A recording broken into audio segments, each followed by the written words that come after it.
अध्याय 1421। वज्रदत्त परिवार की समस्या सुलझ गई। तुम लोग और करीब मत आओ, अगर तुम आए तो मैं तुम्हें उड़ा दूंगा। लोगों को अपनी ओर बढ़ते देख प्रखर ने उन्हें धमकी दी। हमें अब तुम्हारी परवाह नहीं है, ये सिर्फ एक दिखावा है, चलो इसे खत्म करते हैं। हर कोई प्रखर की ओर झपटा। वो अब क्रोधित भीड़ का मुख्य निशाना बन गया था। प्रखर की चीखें इतनी तेज थी कि लगभग हर जगह सुनी जा सकती थीं। प्रखर को रास्ते से हटा दिया गया। अब केवल प्रवीण बचा था। जब प्रवीण ने आर्यन और अन्य लोगों का सामना किया तो वो हताश दिख रहा था। अब सिर्फ तुम बचे हो, तुम क्या करने वाले हो? आर्यन ने प्रवीण से कहा। अब केवल प्रवीण ही बचा था और उसके पास अपनी जिम्मेदारियों से बचने के लिए मदद करने वाला कोई नहीं था। कमीने, तुम हमेशा मेरे मामलों में दखल क्यों देते हो? क्या तुम्हारे पास दूसरों के मामलों में टांग अड़ाने के अलावा और कोई काम नहीं है? प्रवीण ने आर्यन को कोसा। तुमने ही मुझे मारने की कोशिश करके मुसीबत मोल ली थी, इसलिए अगर मैं इस मामले में दखल देता हूं तो मुझे दोष मत देना।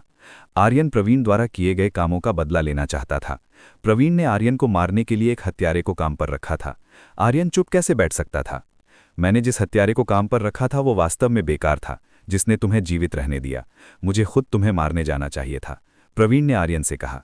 प्रवीण को लगा कि उसे खुद आर्यन को खत्म कर देना चाहिए था, ताकि उसकी कड़ी मेहनत से बनाई गई योजना के बीच में आर्यन न आए।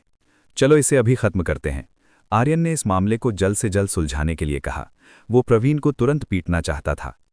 रोमिला, तुम इस जंगल के आसपास के लोगों पर नजर रखो, उन्हें लड़ाई में शामिल मत होने देना। उनके शरीर के अंदर अभी भी विस्फोटक विष्किट हैं। आर्यन ने रोमिला को सचेत किया। मैं सुनिश्चित करूंगी कि वो ठीक रहें। रोमिला ने सिर हिलाया। उसे आर्यन पर पूरा भरोसा था। मैं तुम्हें मार डालूंगा। प्रवीण आगे बढ़ा। उसका इरादा आर्यन को जान से मारने का था। प्रवीण के हाथ से आग निकलने लगी। उसने आग से आर्यन को मारने की कोशिश की। इसे महसूस करो। प्रवीण ने आर्यन पर हमला किया। उसने एक के बाद एक कई प्रहार किए। आर्यन आगे बढ़ता रहा। उसने प्रवीण के हमलों का बचाव तक नहीं किया। इसका असर क्यों नहीं हो रहा? प्रवीण उलझन में था। उसके हमलों का आर्यन पर कोई प्रभाव नहीं पड़ रहा था। उसे खुद पीछे हटने पर मजबूर होना पड़ा। आर्यन को उम्मीद थी कि प्रवीण बहुत शक्तिशाली होगा, लेकिन उसकी ताकत बहुत कम निकली। आर्यन बिना किसी बड़े हमले के प्रवीण को पीछे धकेलता रहा। कुछ ही देर में प्रवीण कोने में दुबक गया। उसके पास पीछे हटने का रास्ता नहीं था। इसे महसूस करो। प्रवीण कोने में फंसे देख आर्यन ने पूरी ताकत से एक मुक्का जड़ा। प्रवीण सीधे पीछे की दीवार से जा टकराया। दीवार तुरंत चकनाचूर हो गई। ख ख प्रवीण को खांसी आने लगी और उसके मुंह से ताज़ा खून निकलने लगा। उसने अपनी छाती पकड़ी जहां आर्यन का मुक्का लगा था। उसे असहनीय दर्द हो रहा था। उसे लगा जैसे उसे किसी विशाल और शक्तिशाली वस्तु ने टक्कर मारी हो। आर्यन फिर भी दयालु था। उसने प्रवीण को एक ही बार में नहीं मारा। रुको और पास मत आओ। प्रवीण आर्यन से डरने लगा था। उसे उम्मीद नहीं थी कि आर्यन इतना शक्तिशाली होगा।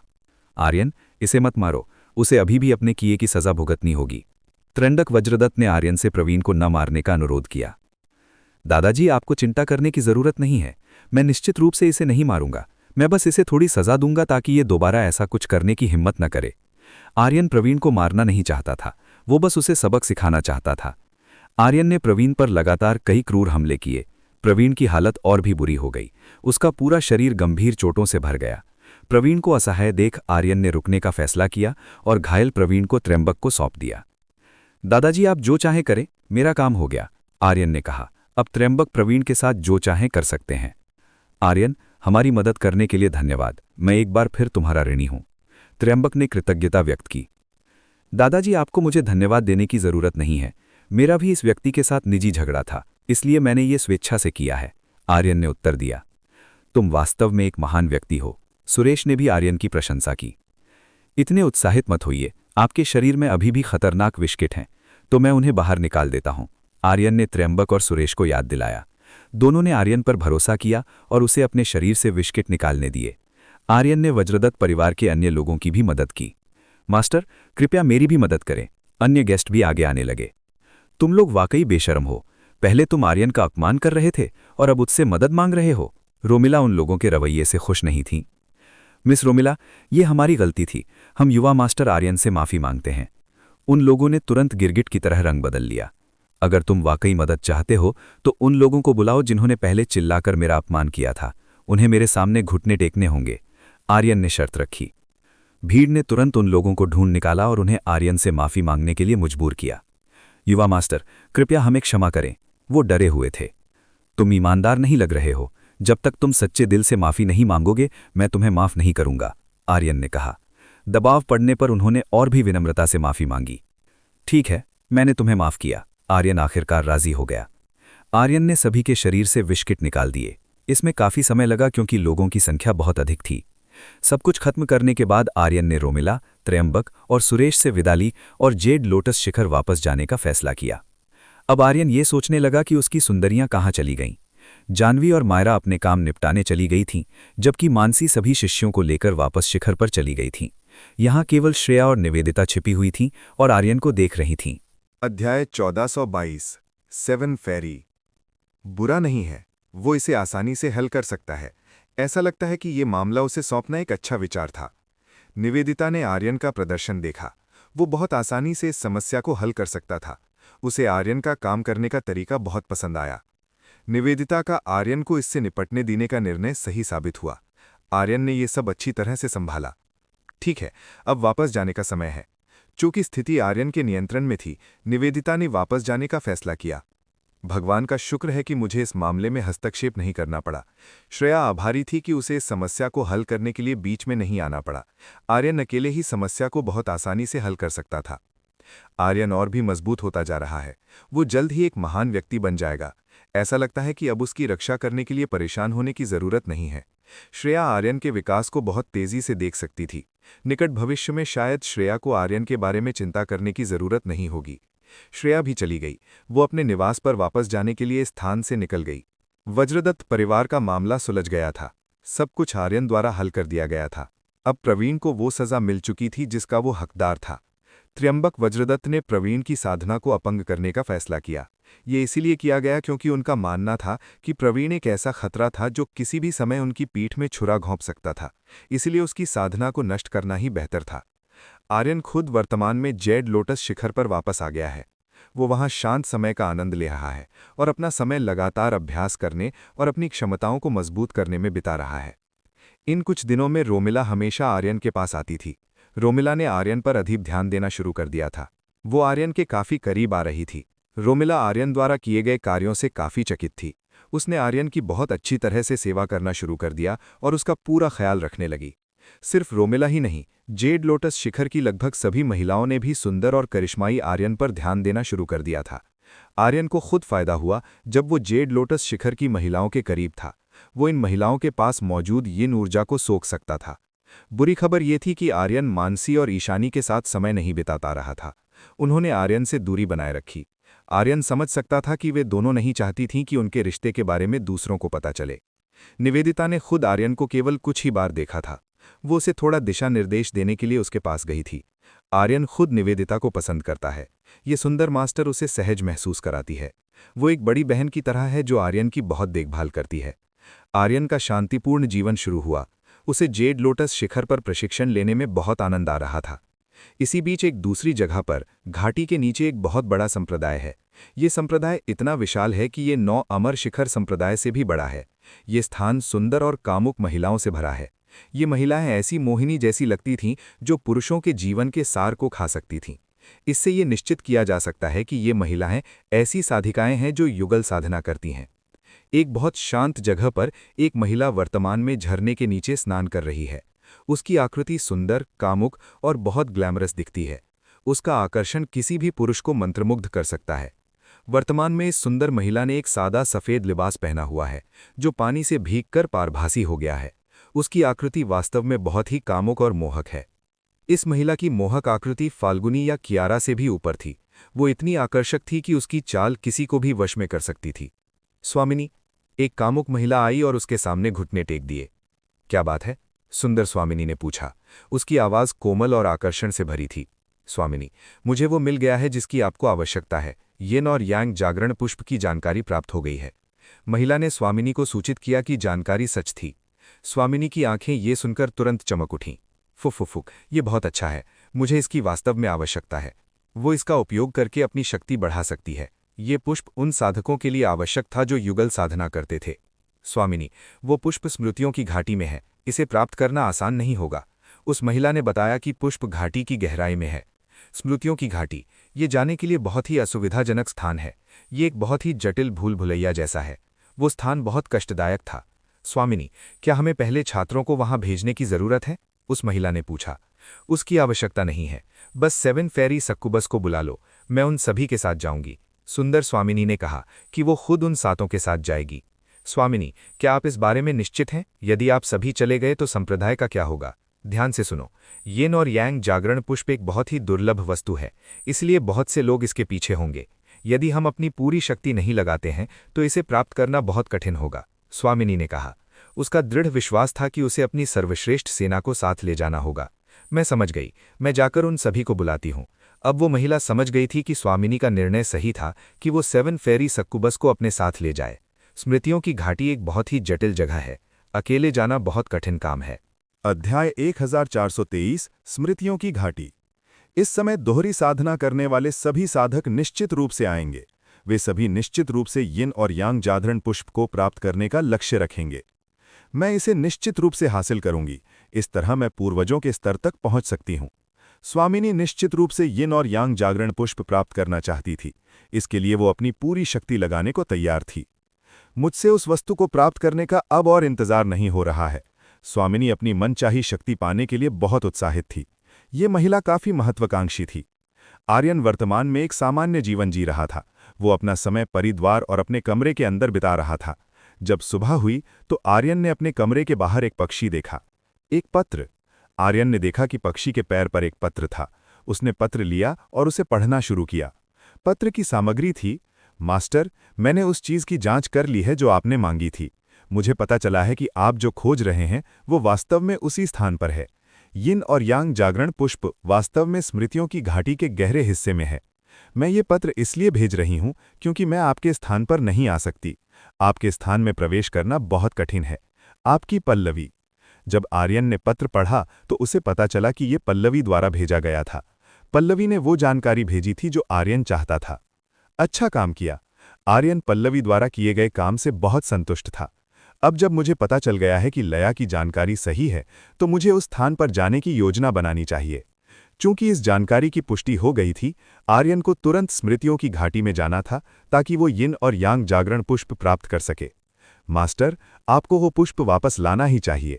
ये आपके और अन्य लोगों के लिए बहुत कीमती है। इसके अलावा चारू की विशेष विधि से इसकी संख्या बढ़ाई जा सकती है। अवनी ने आर्यन से कहा। अवनी ने बताया कि चारू के पास ऐसी विधि है जिससे इन दुर्लभ पुष्पों को कई गुना बढ़ाया जा सकता है।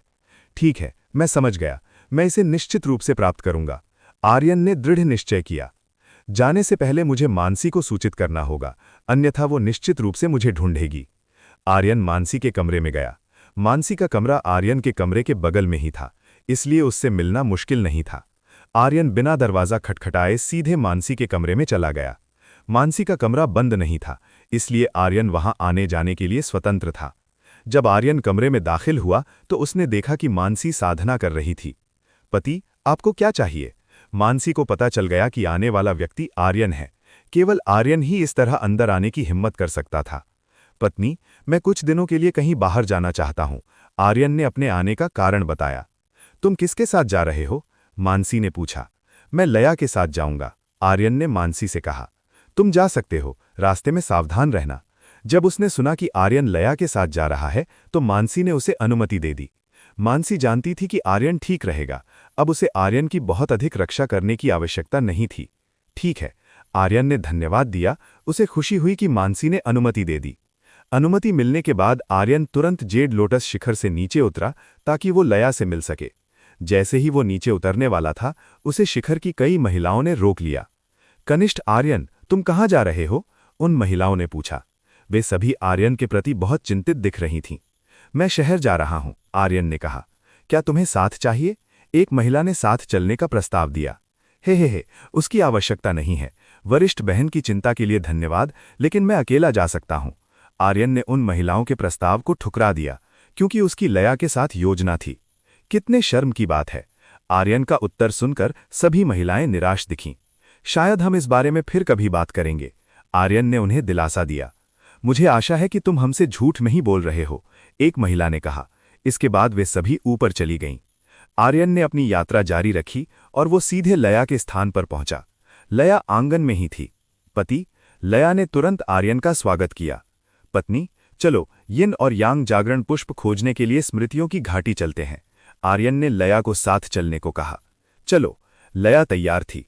आर्यन और लया व्हाइट क्लाउड सिटी से उड़कर स्मृतियों की घाटी की ओर चल दिए। घाटी काफी दूर थी, उन्हें वहां पहुंचने में कुछ घंटे लगे। समय बचाने के लिए उन्होंने अपनी पूरी गति का उपयोग किया। जब वे स्मृतियों की घाटी पहुंचे तो उन्होंने देखा कि घाटी के प्रवेश द्वार पर पहले से ही अनगिनत साधक मौजूद थे। कुछ लोग तो घाटी के अंदर प्रवेश करना भी शुरू कर चुके थे। इस भीड़ को देखकर लया ने अपनी पहचान छिपाने के लिए जल मुखौटा बना लिया। लया का सौंदर्य बहुत प्रभावशाली था, जो खतरे को निमंत्रण दे सकता था।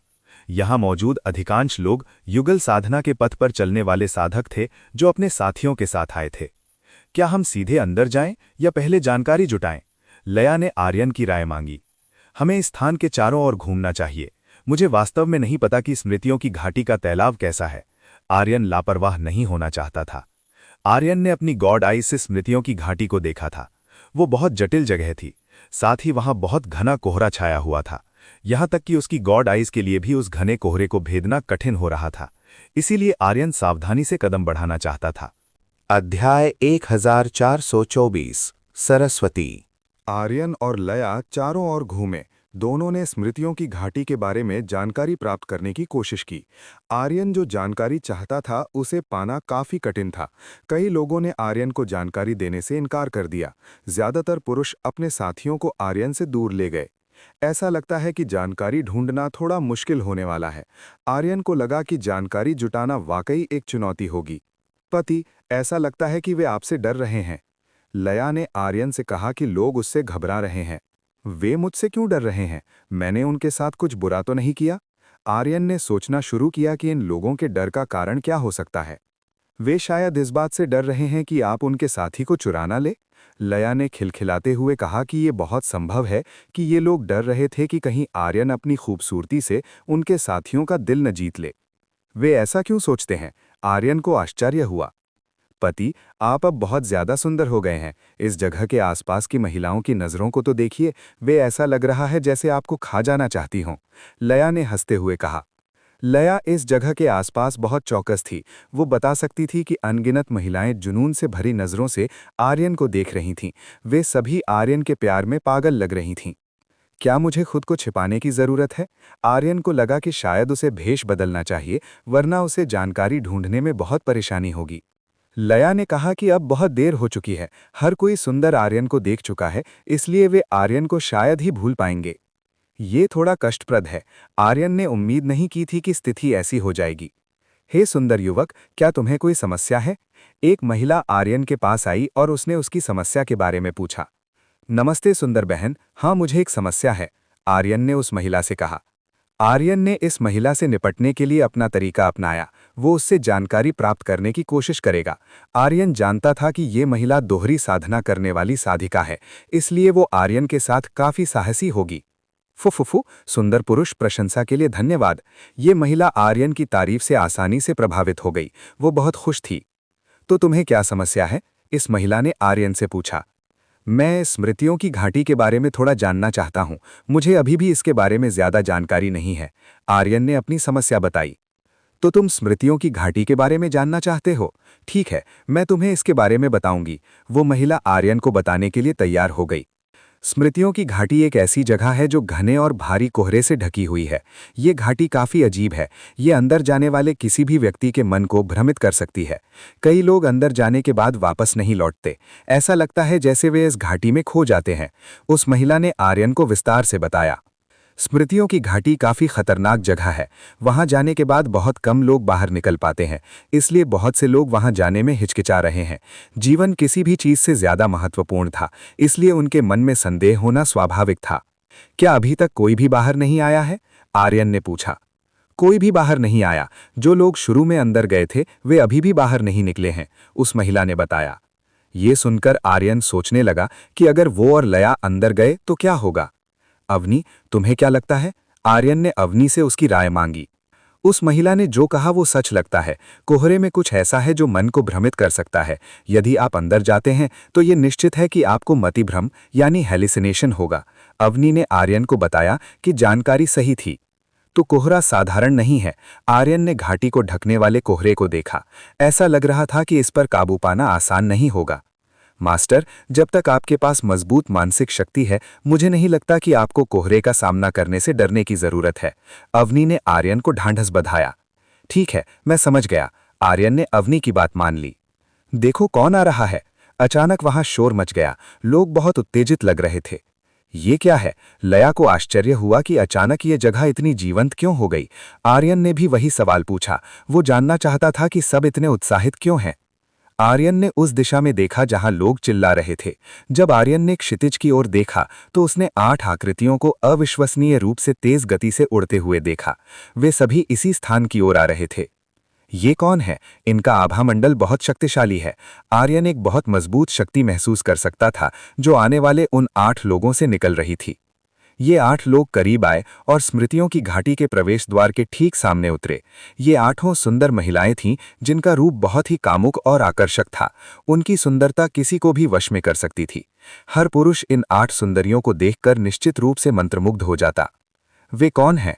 आर्यन को उन 8 सुंदरियों के बारे में जानने की उत्सुकता हुई। वे सरस्वती और 7 फेरी सक्यूबस हैं। वे हेवन ड्रीम संप्रदाय से हैं। आर्यन के पास खड़ी महिला ने उन 8 महिलाओं के बारे में बताया जो अभी अभी आई थीं। वे शक्तिशाली दिखती हैं, आर्यन ने कहा। बेशक, वे उच्च श्रेणी के सितारों से हैं। वे गॉड रेल्म के शक्तिशाली संप्रदायों में से एक हैं। उनके नाम गॉड रेल्म में काफी प्रसिद्ध हैं। आर्यन को आर्यन की महिला से स्पष्टीकरण मिला। तो वे उच्च श्रेणी के सितारों से हैं, इसमें कोई आश्चर्य नहीं। आर्यन समझ सकता था कि उनके पास इतनी बड़ी ताकत क्यों है। सुंदर युवक, बेहतर है कि तुम सावधान रहो। तुम्हारे जैसा सुंदर पुरुष उनका पसंदीदा होता है, उस महिला ने छेड़ते हुए कहा। हा, चेतावनी के लिए बहुत बहुत धन्यवाद, लेकिन कृपया समझाएं कि वे महिलाएं कौन हैं? आर्यन ने पूछा। सबसे पहले सरस्वती हैं। वे हेवन ड्रीम संप्रदाय की नेता हैं, जबकि प्रत्येक 7 फेरी सक्यूबस का एक स्तर और पद है। पहली चैत्रा है, दूसरी चित्रा है, तीसरी चंद्रा है, चौथी चामिका है, 5वीं चारुणी है, 6ठी चित्रांगदा है और 7वीं चित्राक्षी हैं। ये उन 8 सुंदरियों का संक्षिप्त परिचय था। उस महिला ने आर्यन को सब कुछ समझा दिया था। स्पष्टीकरण के लिए धन्यवाद, आर्यन ने आभार व्यक्त किया। लया, चलो चलते हैं। अब वो स्थिति को समझ चुका था। सुंदर युवक, क्या तुम जा रहे हो? तुम यहीं क्यों नहीं रुक जाते? वो जगह बहुत खतरनाक है। उस महिला ने आर्यन को रोकने की कोशिश की। सुंदर बहन, मैंने फैसला कर लिया है, इसलिए मुझे जाना ही होगा। आर्यन ने मन बना लिया था। वो स्मृतियों की घाटी में प्रवेश करने ही वाला था। अध्याय 1425 स्मृतियों की घाटी में प्रवेश। अलविदा। आर्यन ने उस महिला से विदा ली जिसने उसे जानकारी दी थी। अब समय आ गया था कि वो खुद अंदर जाकर इसका अनुभव करे। यह काफी भीड़ है, क्या आप इस स्मृतियों की घाटी में नहीं जाना चाहते? चित्रा ने अपने आसपास के लोगों को देखकर कहा। चित्रा ने देखा कि ये लोग चुपचाप खड़े थे और घाटी में प्रवेश करने की हिम्मत नहीं जुटा पा रहे थे। सबसे अधिक संभावना यही है कि उनमें अंदर जाने का साहस नहीं है। वे सभी अंदर जाने से डरते हैं क्योंकि उन्हें लगता है कि वे कभी वापस नहीं आएंगे। चैत्रा ने उत्तर दिया। चैत्रा उन लोगों को तिरस्कार की नज़र से देख रही थी जो अंदर जाने से कतरा रहे थे। उसकी नज़रों में वे सब डरपोक थे। बहन, देखो, वहां एक बहुत ही सुंदर पुरुष है, चित्राक्षी ने पास खड़ी सभी महिलाओं से कहा। 7 फेरी सक्यूबस में चित्राक्षी सबसे छोटी थी। भले ही वो दोहरी साधना के मामले में सबसे साहसी थी, लेकिन किसी पुरुष के साथ व्यवहार करते समय वो सबसे अधिक उत्साहित रहती थी। चित्राक्षी की बात सुनकर सरस्वती और अन्य 6 सुंदरियों ने तुरंत उस दिशा में देखा जहां वो इशारा कर रही थी। चित्राक्षी जिस व्यक्ति की ओर इशारा कर रही थी वो आर्यन था। वर्तमान में आर्यन का व्यक्तित्व और रूप बहुत प्रभावशाली लग रहा था। वो काफी सुंदर है। 7 फेरी सक्यूबस ने एक स्वर में कहा कि आर्यन वास्तव में सुंदर था। वो उनके द्वारा जीवन में देखे गए सबसे उत्तम व्यक्तियों में से एक था। वो बहुत सुंदर है, मैंने पहले कभी ऐसा कोई नहीं देखा, चित्रांगदा ने कहा। उसने आर्यन जैसा आकर्षक पुरुष पहले कभी नहीं देखा था। तुम बिल्कुल सही कह रही हो, मैंने भी पहले ऐसा व्यक्ति नहीं देखा। चारुणी ने भी चित्रांगदा की बात का समर्थन किया। क्या हमें उसे अगवा करने की जरूरत है? चित्राक्षी आर्यन का अपहरण करना चाहती थी। उसे आर्यन जैसे सुंदर पुरुषों को अगवा करना पसंद था। क्या तुम भूल गई कि हम यहाँ किस लिए आए हैं? इसलिए पहले लक्ष्य पर ध्यान केंद्रित करो। चामिका ने कहा कि उन्हें अपने लक्ष्य पर ध्यान देना चाहिए। उन्हें समय बर्बाद नहीं करना चाहिए क्योंकि उनका मिशन सबसे महत्वपूर्ण है। लेकिन हम शायद दोबारा ऐसे किसी व्यक्ति से नहीं मिल पाएंगे। चित्राक्षी ने यह सुनिश्चित करने की कोशिश की कि वे आर्यन जैसे पुरुष को दोबारा नहीं ढूंढ पाएंगी। क्यों ना हम स्वामिनी की राय लें? क्योंकि बहस बढ़ रही थी, चैत्रा ने आखिरकार सरस्वती की राय मांगी। सरस्वती ने आर्यन की ओर देखा। उसने महसूस किया कि ये पुरुष साधारण नहीं है। सरस्वती आर्यन के बारे में और जानना चाहती थी, लेकिन येन और यांग जागरण पुष्प आर्यन से कहीं अधिक मूल्यवान था। हमें अपने लक्ष्य पर ध्यान देना चाहिए। हमारा ध्यान येन और यांग जागरण पुष्प प्राप्त करने पर होना चाहिए। सरस्वती ने अंततः अपने मिशन को प्राथमिकता देने का फैसला किया। ठीक है, 7 फेरी सक्यूबस ने एक साथ उत्तर दिया। ये 8 सुंदरियां स्मृतियों की घाटी में प्रवेश कर गईं। वे बिना किसी डर के तुरंत कोहरे में समा गईं। पत्नी, चलो अंदर चलते हैं। आर्यन लया को लेकर कोहरे की ओर बढ़ा। चलो, लया ने सिर हिलाया। वो तैयार थी। जैसे ही आर्यन और लया ने स्मृतियों की घाटी में कदम रखा, उन्हें अपने आसपास के वातावरण में एक महत्वपूर्ण बदलाव महसूस हुआ। लया, सावधान रहना, मुझे यहाँ अच्छा महसूस नहीं हो रहा है, आर्यन ने सचेत किया। उसे स्थान पर कुछ अशुभ होने का एहसास हो रहा था। मैं समझ गई, लया ने सहमति में सिर हिलाया। उसे भी महसूस हो रहा था कि ये स्थान खतरों से भरा है। आर्यन और लया घने कोहरे के बीच आगे बढ़ते रहे। कुछ मील आगे बढ़ने के बाद उनका सामना अनगिनत रास्तों और चौराहों से हुआ। पति, हमें कौन सा रास्ता चुनना चाहिए? लया ने पूछा।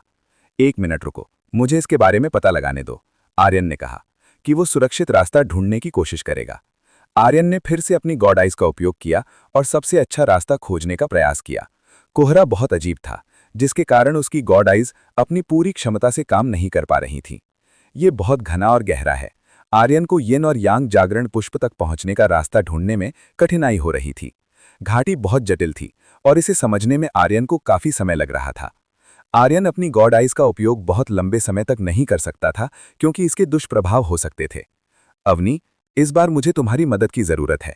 आर्यन अकेले स्थिति को नहीं संभाल पा रहा था। घाटी बहुत विशाल थी। मास्टर, ये कोहरा बहुत शक्तिशाली है। मुझे खुद येन और यांग जागरण पुष्प का पता लगाने में कठिनाई हो रही है जब तक वो पुष्प बहुत करीब ना हो। शायद मैं आपकी मदद नहीं कर पाऊंगी। अवनी ने सूचित किया कि उसकी इंद्रियां कोहरे के कारण बाधित हो रही हैं। ये सुनकर आर्यन थोड़ा निराश हुआ। ऐसा लग रहा था कि इस बार उसे खुद ही रास्ता तलाशना होगा। ऐसा लगता है कि फिलहाल आपको केवल अपने भाग्य पर भरोसा करना चाहिए, अवनी ने कहा। कोई चारा नहीं है, चलो अपनी अंतरात्मा की आवाज का उपयोग करते हैं। आर्यन के पास अपनी सहज वृत्ति पर भरोसा करने के अलावा कोई विकल्प नहीं था। लया, चलो आगे बढ़ते हैं। आर्यन लया का हाथ पकड़कर आगे बढ़ा, ताकि वे एक दूसरे से अलग ना हो। काफी समय बीत गया, लेकिन उन्हें कोई नहीं मिला, न ही जीवन का कोई संकेत दिखा। उन्हें यहाँ रहने वाला कोई जादुई जानवर या राक्षस भी नहीं मिला। ये जगह बहुत शांत थी। क्या ये थोड़ा अजीब नहीं है? आर्यन को कुछ गड़बड़ महसूस होने लगी। मुझे भी ऐसा ही लगता है। ये जगह बहुत शांत है, यहाँ जीवन का कोई संकेत नहीं है, लया ने आर्यन से कहा। मुझे ऐसा लग रहा है जैसे हम एक ऐसी दुनिया में हैं जो सिर्फ हम दोनों के लिए बनाई गई है, आर्यन ने कहा। क्या? ठीक इसी समय आर्यन को एक बहुत तेज चीख सुनाई दी। लया, चलो देखते हैं। आर्यन उस आवाज की दिशा में बढ़ा। लया ने सिर हिलाया और वे दोनों तुरंत आवाज के स्रोत की ओर चल दिए। वो आवाज ज्यादा दूर नहीं होनी चाहिए थी, इसलिए उन्हें जल्द ही पहुंच जाना चाहिए था। खाली। जब आर्यन वहां पहुंचा तो उसे कुछ नहीं मिला। वहां केवल पत्थर और कुछ काली घास थी।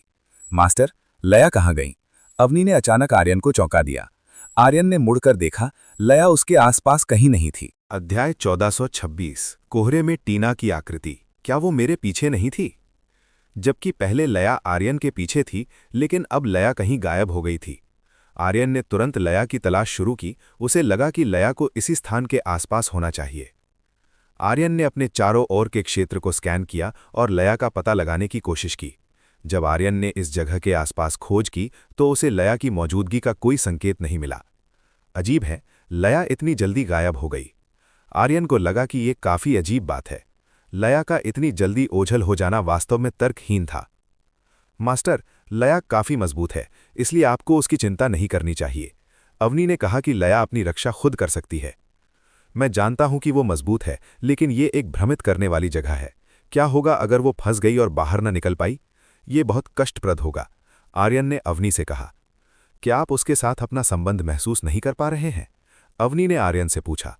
यही बात मुझे थोड़ा उलझन में डाल रही है। मैं इस जगह के आसपास लया की उपस्थिति महसूस नहीं कर पा रहा हूं। ऐसा महसूस हो रहा है जैसे हम एक दूसरे से दूर जा रहे हैं, आर्यन ने अपने अनुभव के बारे में बताया। ये वास्तव में अजीब है। अवनी को भी आर्यन की बात सुनकर अजीब लगा। शायद ये आर्यन के चारों ओर फैले कोहरे के कारण था। मैं खोजना जारी रखूंगा, आर्यन ने कहा कि वो लया की तलाश नहीं छोड़ेगा। आर्यन फिर से खोज पर निकल पड़ा। खोजते समय आर्यन को दूर एक महिला की आकृति दिखाई दी। ये महिला आर्यन की ओर पीठ करके खड़ी थी। लया। इसे देखते ही आर्यन ने तुरंत सोचा कि ये आकृति लया की है। वो तुरंत उस महिला के पास पहुंचा। जैसे ही आर्यन करीब पहुंचा, उसे पता चला कि ये महिला लया नहीं थी। केवल उसकी पीठ देखकर ही आर्यन बता सकता था कि वो लया नहीं है। वो आकृति जानी पहचानी लग रही है। आर्यन को लगा कि उसके सामने खड़ी आकृति परिचित है। उसे उस महिला के साथ एक पुरानी पहचान का एहसास हुआ। आर्यन और करीब गया। वो सामने वाली आकृति को और अधिक स्पष्ट रूप से देख पा रहा था। क्या ये टीना है? करीब पहुंचने के बाद अंततः आर्यन को ये आकृति याद आ गई और वो देख सका कि ये वास्तव में टीना थी। वो इस जगह कैसे आई? आर्यन को आश्चर्य होने लगा कि टीना यहां कैसे पहुंची। उसे तो मालती द्वारा शक्तिशाली आइस फीनिक्स सील का उपयोग करके सील कर दिया जाना चाहिए था। उत्सुकता के कारण आर्यन ने टीना के पास जाने का फैसला किया कि क्या यह वास्तव में वही है। जब आर्यन ने टीना के करीब जाने की कोशिश की तो टीना अचानक मुड़ी और उसने अपने सामने खड़े आर्यन की ओर देखा। आर्यन, बहुत समय बाद मिले, टीना ने तुरंत आर्यन से कहा। तुम इस जगह कैसे आई? आर्यन ने तुरंत पूछा। क्या हुआ? क्या मुझे इस जगह पर रहने की अनुमति नहीं है? तुम भी यहां किसी चीज के लिए आए हो, है ना? टीना ने आर्यन से कहा। टीना की आवाज बहुत मोहक लग रही थी। ये महिला बहुत कामुक हो गई थी। वो अब वो टीना नहीं थी जिसे आर्यन जानता था। आर्यन ने उम्मीद नहीं की थी कि टीना उससे ही सवाल पूछेगी। आर्यन, तुम अभी भी पहले जैसे ही हो। तुम्हारी वो महिला कैसी है? क्या वो मर गई? टीना ने आर्यन से पूछा। टीना सोनम की स्थिति के बारे में पूछ रही थी। वो सोनम की बात कर रही थी जो सबसे खतरनाक स्थिति में थी।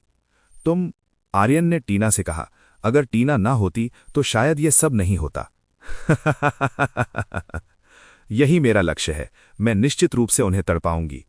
टीना ने कहा कि यदि यही उसका लक्ष्य है तो वो निश्चित रूप से आर्यन के सबसे करीबी लोगों को कष्ट पहुंचाएगी। मैं तुम्हें ऐसा नहीं करने दूंगा। आर्यन ने कहा कि वो टीना को अपने करीबी लोगों को नुकसान नहीं पहुंचाने देगा। वो निश्चित रूप से टीना को एक ही चीज 2 बार नहीं करने देगा। चलो देखते हैं कि क्या तुम जो होने वाला है उसे रोक पाते हो, टीना ने आर्यन से कहा, और वो अचानक दूर चली गई। वो इस जगह से निकल गई। तुम कहाँ जा रही हो? आर्यन उसे भागने नहीं देना चाहता था। वो टीना का पीछा करने लगा। अगर कर सकते हो तो मेरा पीछा करो, टीना ने आर्यन से कहा, और वो वहां से भाग गई। आर्यन ने भागती हुई टीना का पीछा करने की कोशिश की, लेकिन जैसे ही वो आगे बढ़ा उसे अपने सामने खतरे का एहसास हुआ। आर्यन तुरंत मौके पर ही रुक गया और उसने टीना का पीछा नहीं किया। एक जाल। आर्यन ने देखा कि उसके सामने एक जाल था। अगर वो आगे बढ़ता तो ये जाल निश्चित रूप से सक्रिय हो जाता। पति, तुम वहां हो? तुम जहां कहीं भी हो चले जाओ। लया आर्यन के पीछे से प्रकट हुई। वो आर्यन को लेकर बहुत चिंतित लग रही थी। पत्नी, तुम कहाँ गायब हो गई थी? आर्यन ने पूछा कि वो अचानक क्यों गायब हो गई थी। तुम ही थे जो गायब हो गए थे। मैंने तुम्हें बुलाने की कोशिश की, लेकिन तुम आगे बढ़े और अचानक गायब हो गए, लया ने आर्यन से कहा। लया ने कहा कि उसने आर्यन को रोकने की कोशिश की थी। दुर्भाग्य से आर्यन ने उसकी बात नहीं सुनी। मैंने तुम्हारी पुकार नहीं सुनी। सच तो ये है कि आर्यन ने लया को उसे बुलाते हुए नहीं सुना था। उसे बस इतना पता था कि लया अचानक गायब हो गई थी। इसने स्वाभाविक रूप से लया को बहुत चिंतित कर दिया था। क्या मैं अभी किसी भ्रम के प्रभाव में था? ये सुनकर आर्यन ने तुरंत सोचा कि वो सिर्फ एक भ्रम के प्रभाव में था। यही एकमात्र कारण था जो आर्यन सोच सकता था। ये संभावना थी कि उसने अभी जो टीना देखी थी वो भी उसके द्वारा बनाया गया एक भ्रम था। इस जगह के कोहरे ने उसे मति भ्रमित करने पर मजबूर कर दिया था। पति, आर्यन को उलझन में देख लया ने तुरंत उससे पूछा कि उसे क्या हुआ है। चलो अपनी यात्रा जारी रखते हैं।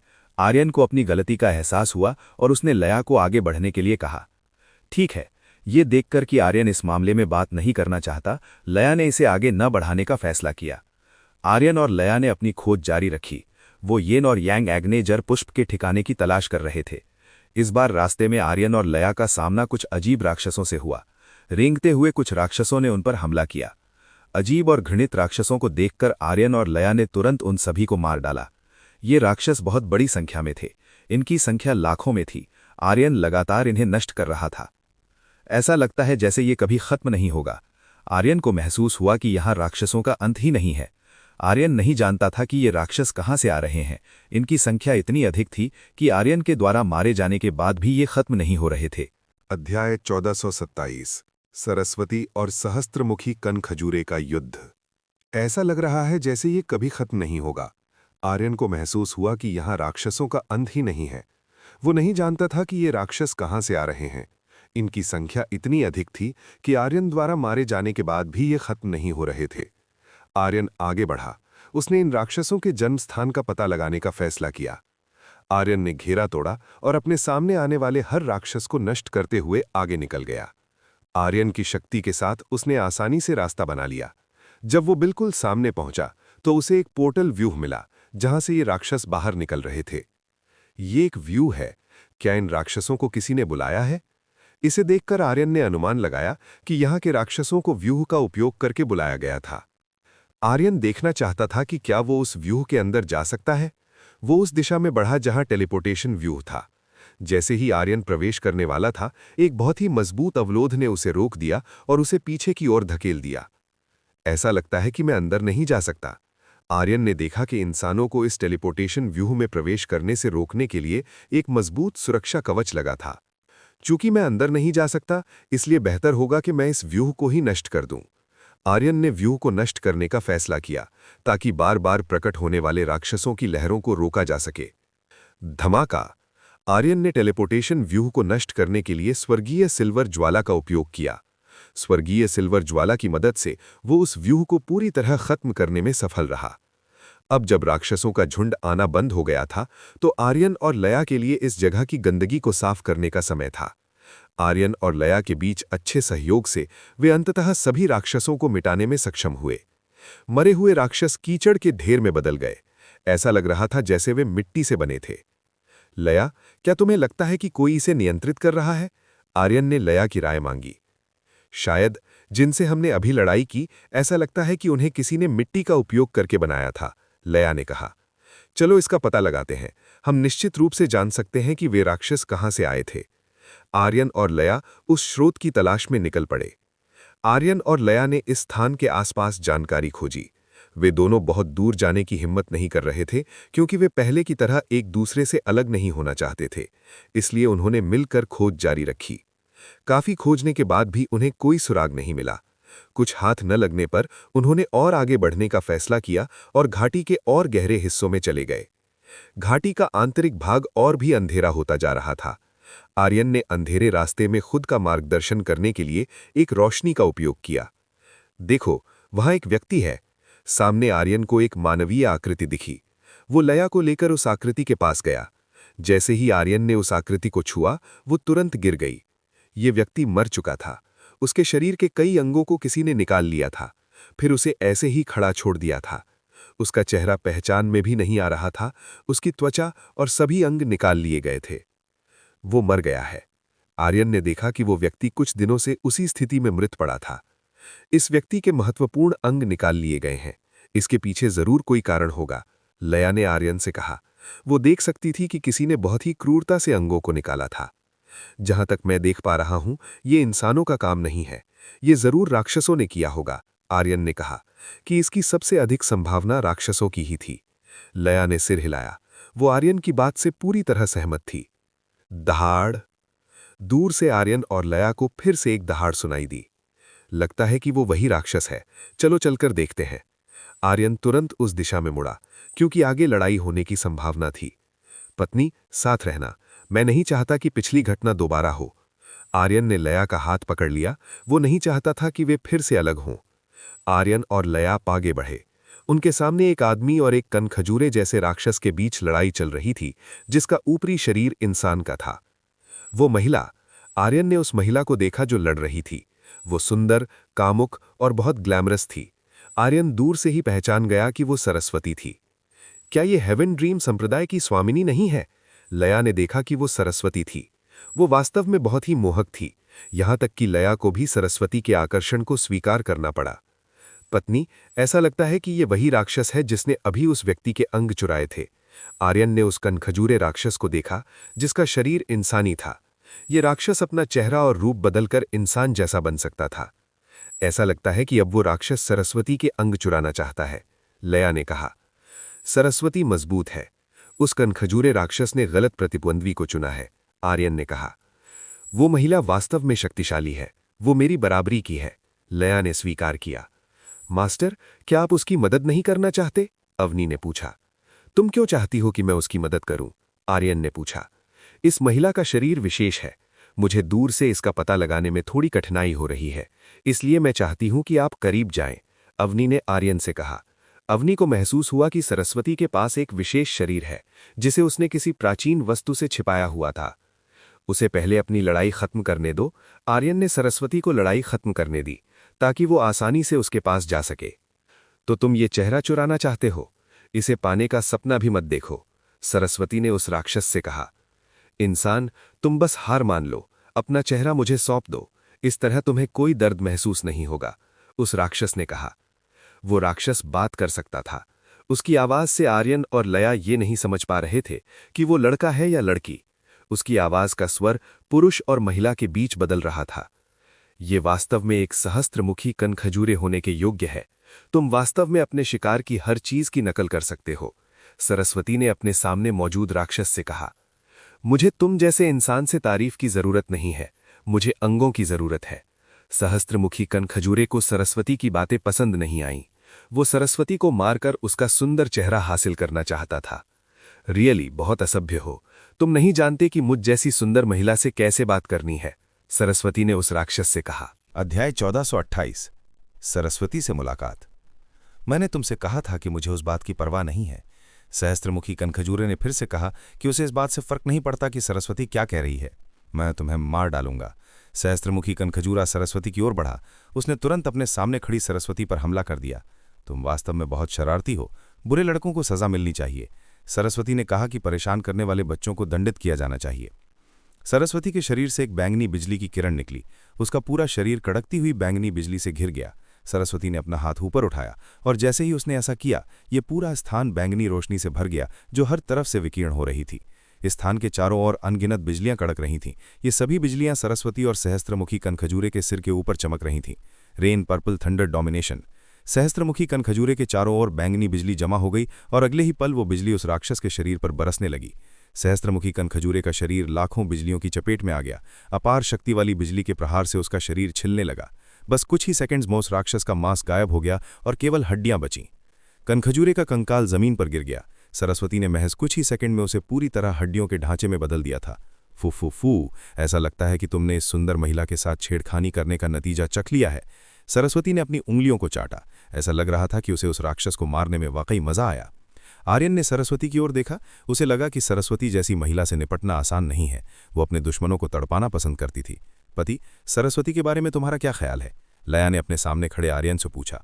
वो मजबूत है और साथ ही वो थोड़ी क्रूर भी लगती है, आर्यन ने अपनी राय दी। नहीं, मेरा मतलब है कि तुम्हें क्या लगता है, क्या वो तुम्हारी पसंद की महिला है? लया ने शरारत से पूछा। लया ने आर्यन की ताकत के बारे में नहीं पूछा, बल्कि उसने ये पूछा कि क्या सरस्वती उस तरह की महिला है जिसे आर्यन पसंद करता है। ये थोड़ा पेचीदा है। वो आकर्षक है, लेकिन वो थोड़ी खतरनाक और जंगली भी है, आर्यन ने लया से कहा। महज एक नज़र में ही आर्यन देख सकता था कि सरस्वती एक बेबाक और अनियंत्रित महिला थी, जिसे संभालना मुश्किल लग रहा था। लया आर्यन की बात सुनकर मुस्कुरा दी। उसे पूरा यकीन था कि आर्यन सरस्वती को आसानी से वश में कर सकता था। कोई भी महिला आर्यन का सामना नहीं कर सकती थी। वो बहुत शक्तिशाली था, इसलिए लया को यकीन था कि आर्यन इस जंगली और साहसी सरस्वती को जीत लेगा। तुम जो वहां छिपकर देख रहे हो, बाहर क्यों नहीं आते? क्या मुझे तुम्हें बाहर आने पर मजबूर करना होगा? सरस्वती ने आखिरकार आर्यन और लया का ठिकाना पता लगा लिया। वो दूर छिपे हुए आर्यन और लया को ढूंढने में सफल रही। लगता है हम पकड़े गए। आर्यन को उम्मीद नहीं थी कि वे इतनी जल्दी पकड़े जाएंगे। ऐसा लग रहा था कि सरस्वती की एकाग्रता उसकी कल्पना से कहीं अधिक थी। क्या भागना चाहते हो? लया ने पूछा। नहीं, चलो उससे बात करते हैं। आर्यन भागना नहीं चाहता था। वो सरस्वती का सामना करने के लिए आश्वस्त था। जब तक सामने कोई महिला है, आर्यन का मानना था कि वो उसे संभाल सकता है। उसके पास महिलाओं को वश में करने की विभिन्न तकनीकें थीं। आर्यन और लया बाहर आए। अब वे सरस्वती के आमने सामने थे। सुंदर बालक, मुझे उम्मीद नहीं थी कि हम फिर मिलेंगे। सरस्वती को उम्मीद नहीं थी कि उसकी आर्यन से दोबारा मुलाकात होगी। सुंदर महिला, ये अभी भी हमारी पहली मुलाकात है, आर्यन ने जवाब दिया। ये पहली बार था जब आर्यन सरस्वती से बात कर रहा था। वे पहली बार एक दूसरे के आमने सामने आए थे। ऐसा नहीं है, मैंने तुम्हें प्रवेश द्वार पर देखा था, सरस्वती ने आर्यन से कहा। उसने पहले ही आर्यन पर ध्यान दिया था। वो आर्यन को देख रही थी क्योंकि कुछ ऐसा था जिसने उसके दिल को बेचैन कर दिया था। एक सुंदर महिला द्वारा देखे जाना मेरे लिए सम्मान की बात है, आर्यन ने कहा। मैं सरस्वती हूं, तुम अपना परिचय क्यों नहीं देते? सरस्वती ने अपना परिचय दिया। सुंदर महिला का नाम बहुत प्यारा है, बिल्कुल आपकी तरह। मैं आर्यन हूं और ये मेरी पत्नी लया है, आर्यन ने अपना और लया का परिचय दिया। फुफुफू, तुम फ्लर्ट करने में अच्छे हो। क्या तुम्हें डर नहीं लगता कि तुम्हारे बगल में बैठी पत्नी गुस्सा हो जाएगी जब तुम मुझे छेड़ोगे? मेरी पत्नी एक अच्छी महिला है, वो ऐसी छोटी बातों पर गुस्सा नहीं करेगी। आर्यन ने कहा कि लया एक समझदार महिला है और वो आर्यन को बहुत अच्छी तरह समझती है। लया सरस्वती को देखकर मुस्कुरा दी। वो आर्यन को सरस्वती के साथ फ्लर्ट करते देख बिल्कुल भी नाराज नहीं थी। सरस्वती ने लया की ओर देखा। वो देख सकती थी कि लया का आकर्षण भी उसके जैसा ही प्रभावशाली था। तुम्हारी पसंद भी अच्छी है। सरस्वती ने आर्यन की पसंद की तारीफ की। उसे लया जैसी बेहतरीन साथी मिली थी। मैं वास्तव में भाग्यशाली हूं।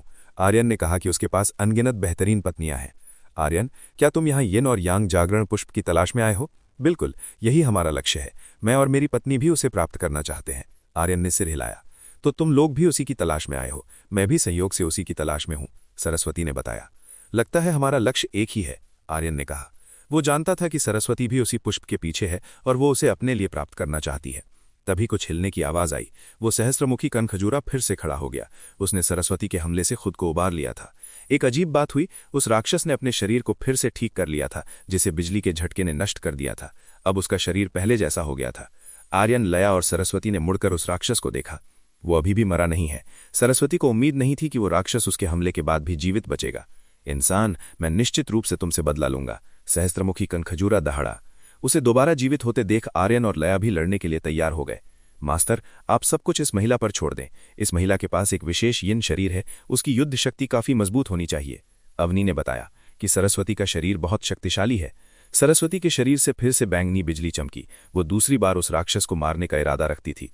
लगता है कि पिछली सजा काफी नहीं थी। इस बार मैं सुनिश्चित करूंगी कि तुम्हारी हड्डियां भी धूल में मिल जाएं। सरस्वती अब गंभीर हो गई थी। अध्याय 1429 सरस्वती और लया के साथ रात बिताना 1। सरस्वती ने फिर से अपनी बिजली का उपयोग करते हुए सहस्त्रमुखी कनखजूरे पर प्रहार किया। इस बार सहस्त्रमुखी कनखजूरे ने सरस्वती के हमले को चकमा दे दिया। वो उनकर बरसती बिजलियों से बच निकला। मरो! सहस्त्रमुखी कनखजूरे ने तुरंत सरस्वती पर हमला किया। उसका लक्ष्य सरस्वती को मारना था। सरस्वती शांत खड़ी नहीं रही। उसने अपने चारों ओर एक बिजली की ढाल बना ली। खटाक! सरस्वती की बिजली की ढाल पर सहस्त्रमुखी कनखजूरे ने कई बार प्रहार किया। उसने अपने बहुत तेज पैरों का उपयोग ढाल को नष्ट करने के लिए किया। सरस्वती द्वारा बनाई गई ढाल बहुत मजबूत थी, जिससे उस राक्षस के लिए उसे तोड़ना मुश्किल हो रहा था। सरस्वती की ढाल को नष्ट करने में असमर्थ होने पर सहस्त्रमुखी कनखजूरे ने निहत्थे आर्यन पर हमला करने का फैसला किया।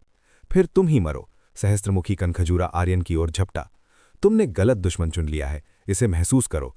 आर्यन ने तुरंत अपनी हथेली से आग छोड़ी। इस आग ने सहस्त्रमुखी कनखजूरे के शरीर को तुरंत जला दिया। गा! सहस्त्रमुखी कनखजूरा दहाड़ा। वो आर्यन द्वारा जिंदा जलाया जा रहा था। आग की लपटों से घिरे होने के कारण उसने पीछे हटने का फैसला किया। वो अपने शरीर की आग बुझाना चाहता था। दुर्भाग्य से आर्यन की आग को इतनी आसानी से नहीं बुझाया जा सकता था। ये आग उसके शरीर को जलाती ही जा रही थी। सरस्वती ने देखा कि आर्यन क्या कर रहा था। उसे उम्मीद नहीं थी कि आर्यन एक सहस्त्रमुखी कनखजूरे से लड़ने के लिए इतना मजबूत होगा। राक्षस को आर्यन की आग बुझाने में संघर्ष देखकर सरस्वती ने पहल की और उस पर एक बहुत ही शक्तिशाली बिजली का प्रहार किया। धमाका! एक जोरदार विस्फोट हुआ और आसपास की मिट्टी और पत्थर हवा में उड़ने लगे। सरस्वती के हमले के कारण एक विशाल गड्ढा बन गया। इस बार उसे मारने के लिए इतना काफी होगा। इतने शक्तिशाली हमले के बाद सरस्वती को पूरा यकीन था कि सहस्त्रमुखी कनखजूरा मारा जा चुका है। नहीं, ये अभी भी पर्याप्त नहीं है। आर्यन ने सूचित किया कि ऐसा हमला भी उसे मारने के लिए काफी नहीं था। क्या कहा? सरस्वती को उम्मीद नहीं थी कि आर्यन ऐसा कुछ कहेगा, जबकि उसका हमला डिवाइन ओवरलॉर्ड रेल्म के स्तर के साधक को कुचलने के लिए पर्याप्त था। इंसान, तुमने मुझे फिर से गुस्सा दिला दिया है। सहस्त्रमुखी कनखजूरा बहुत क्रोधित दिख रहा था। वो आर्यन और सरस्वती पर आग बबूला था। उसकी ठीक होने की गति अत्यंत तेज थी। कुछ ही समय में उसका शरीर वापस पहले जैसा हो गया। क्या ये मरता नहीं है? सरस्वती को लगा कि उसके सामने खड़ा ये राक्षस अमर है। उसके हमले उसे मार नहीं पा रहे थे। दहाड़! सहस्त्रमुखी कनखजूरा फिर से चिल्लाया और उसकी दहाड़ के साथ ही वहां अनगिनत सहस्त्रमुखी कनखजूरे राक्षस प्रकट होने लगे। ओई, क्या ये कोई मजाक है? ये कितने सारे हैं? आर्यन को उम्मीद नहीं थी कि इनकी संख्या इतनी बढ़ जाएगी। इंसानों, ये मेरे दोस्त हैं, मरने के लिए तैयार हो जाओ। सहस्त्रमुखी कनखजूरा आर्यन, सरस्वती और लया पर चिल्लाया। ये थोड़ा कष्टप्रद होगा। सरस्वती को लगा कि दुश्मनों की संख्या बहुत अधिक है और उन्हें मारना कठिन है। क्या हमें पीछे हटना चाहिए? लया ने सुझाव दिया। इसकी जरूरत नहीं है, हमारा लक्ष्य आगे बढ़ना है। आर्यन ने कहा कि उन्हें इस झुंड को पार करके आगे जाना ही होगा। आर्यन आगे बढ़ा और उन सैकड़ों राक्षसों के सामने खड़ा हो गया। काफी दबदबे वाला आभामंडल है। सरस्वती आर्यन के आभामंडल को महसूस कर सकती थी, जो उसे काफी प्रभावशाली लगा। वो मेरा है, वो मेरा है। सभी राक्षस आर्यन की ओर झपटे। आर्यन ने उन राक्षसों के झुंड का सामना करते हुए कोई डर नहीं दिखाया। उसने अपनी आंखें बंद की और जमीन पर घुटने टेक दिए। उसका एक हाथ नीचे की मिट्टी को छू रहा था। राक्षस उसके और करीब आ गए थे। उनके बीच बस कुछ ही मीटर की दूरी बची थी। लया आर्यन को लेकर थोड़ी चिंतित थी और उसकी रक्षा के लिए तैयार खड़ी थी। Frozen as. आर्यन ने अपनी बर्फ की शक्ति का उपयोग किया और सभी दुश्मनों को जमा दिया। पलक झपकते ही सभी सहस्त्रमुखी कनखजूरे बर्फ की मूर्तियों में बदल गए। आर्यन ने उन सबको बर्फ में जमा दिया। God slayer lightning shot. Aryan ने दुश्मनों की ओर एक बहुत ही शक्तिशाली बिजली का गोला छोड़ा। बिजली के उस शॉट ने सामने मौजूद सभी राक्षसों को तुरंत मिटा दिया। धमाका, एक बहुत बड़ा विस्फोट हुआ और सभी दुश्मन नष्ट हो गए। अद्भुत। सरस्वती ये सब देखकर स्तब्ध रह गई। आर्यन ने जो किया उसे देखकर वो बहुत हैरान थी। उसे उम्मीद नहीं थी कि आर्यन के पास 3 तत्व थे, आग, बर्फ और बिजली। ऐसे लोग दुनिया में बहुत कम थे। सब खत्म हो गया। लया, चलो यात्रा जारी रखते हैं। आर्यन ने लया का हाथ पकड़ा और आगे बढ़ गया। चलो। लया ने सिर हिलाया और आर्यन के पीछे चल दी। सरस्वती को उम्मीद नहीं थी कि आर्यन उसे पूरी तरह नजरअंदाज कर देगा। ये पहली बार था जब किसी पुरुष ने उसे नजरअंदाज किया था। आर्यन बिना कुछ कहे चला गया, जिससे सरस्वती थोड़ी चिढ़ गई। ये लड़का आखिर है क्या? इसने मुझे साथ चलने के लिए क्यों नहीं कहा? सरस्वती को गुस्सा आ रहा था कि आर्यन उसे नजरअंदाज कर रहा है। वो अपने सुंदरता को लेकर बहुत आश्वस्त थी। उसे लगा था कि उसका आकर्षण आर्यन को दीवाना बनाने के लिए काफी होगा। सरस्वती का आकर्षण जन्मजात था। कोई भी सामान्य पुरुष उसे देखते ही सम्मोहित हो जाता। मैं उनका पीछा करूंगी। खुद को नजरअंदाज होता देख सरस्वती ने आर्यन के पीछे जाने का फैसला किया। उसे यकीन नहीं हो रहा था कि आर्यन जैसा युवक उसकी सुंदरता की ओर आकर्षित नहीं है। सरस्वती निश्चित रूप से आर्यन को अपनी ओर आकर्षित करना चाहती थी। उसे अपनी सुंदरता पर पूरा भरोसा था। लया की तुलना में सरस्वती को जीतने का पूरा भरोसा था। वो आर्यन और लया के पीछे छिपकर चलने लगी। पति, वो महिला हमारा पीछा कर रही है।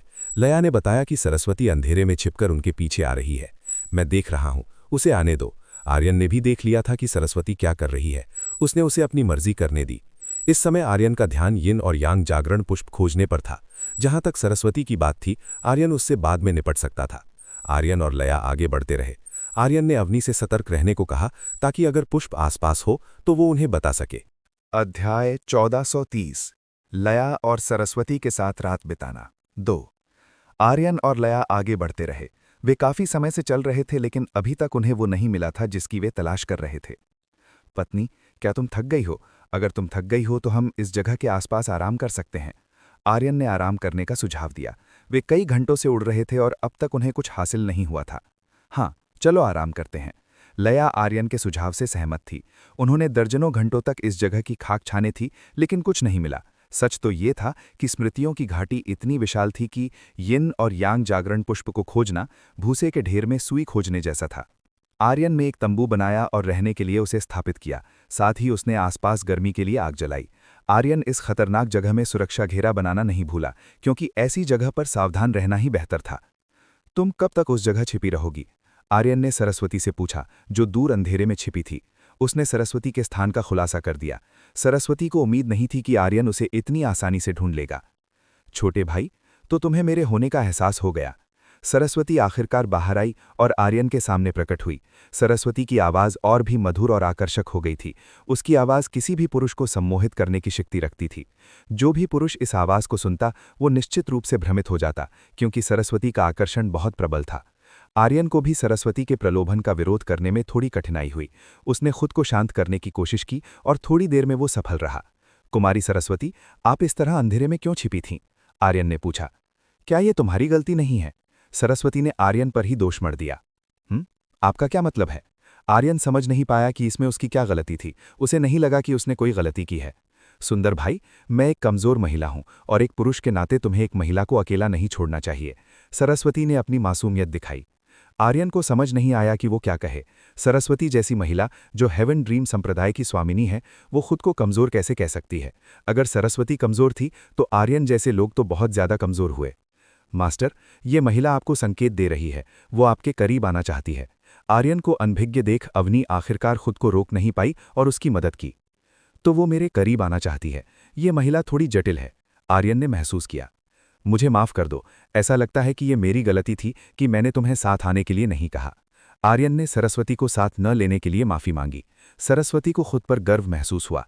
वो आखिरकार आर्यन से खुद को स्वीकार करवाने में सफल रही। मेरे साथ आओ। आर्यन ने सरस्वती को अपने साथ शामिल होने के लिए आमंत्रित किया। आर्यन सरस्वती को सुरक्षा घेरे के अंदर ले गया, जहां वे लया से मिले, जो वर्तमान में मांस भून रही थी। आपका स्वागत है। लया ने आर्यन और सरस्वती का गर्मजोशी से स्वागत किया।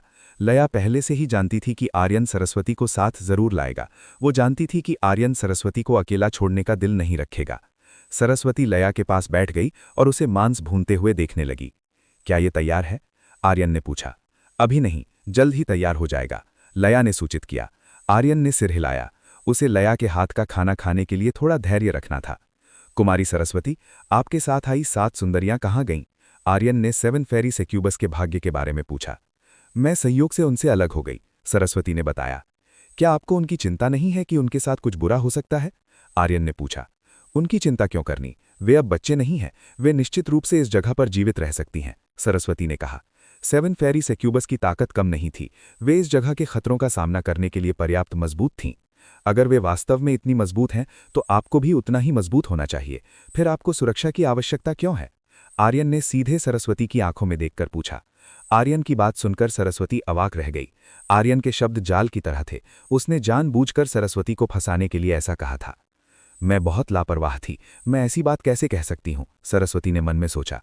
मैं उनकी जितनी मजबूत नहीं हूं, तुमने खुद देखा कि मैं पहले एक राक्षस को भी नहीं मार सकी, सरस्वती ने बहाना बनाया। वो बात करने में काफी कुशल थी। उसने आसानी से आर्यन को विश्वास दिलाने के लिए तर्क ढूंढ लिया। आर्यन ने सीधे सरस्वती की ओर देखा। उसे उसकी बात पर पूरी तरह यकीन नहीं था। सरस्वती ने आर्यन की नज़रों से बचने की कोशिश की। ये पहली बार था जब सरस्वती किसी पुरुष की नज़रों से बचने की कोशिश कर रही थी। आमतौर पर पुरुष ही सरस्वती से नज़रें चुराते थे। आप दोनों, खाना तैयार है, चलो खाते हैं। जब सरस्वती घिर रही थी तभी लया ने अचानक उन दोनों को खाने के लिए बुलाया। ठीक है, मैं आता हूं। आर्यन काफी उत्साहित था। सरस्वती भी आर्यन और लया के पीछे पीछे रात का खाना खाने चली गई। तीनों ने एक घेरा बनाया और लया का बनाया खाना खाने लगे। सरस्वती ने लया के खाने को थोड़ा चखा। वो जानना चाहती थी कि लया ने कुछ अजीब तो नहीं मिलाया। अच्छा है, बेशक मेरी पत्नी ने बहुत मेहनत की है, इसलिए आप इसका भरपूर आनंद ले सकती हैं। आर्यन ने सरस्वती के सामने लया की क्षमताओं की जमकर तारीफ की। आर्यन जानता था कि लया ने यहां तक पहुंचने के लिए बहुत मेहनत की है, इसलिए वो उसकी मेहनत को बेकार नहीं जाने देना चाहता था।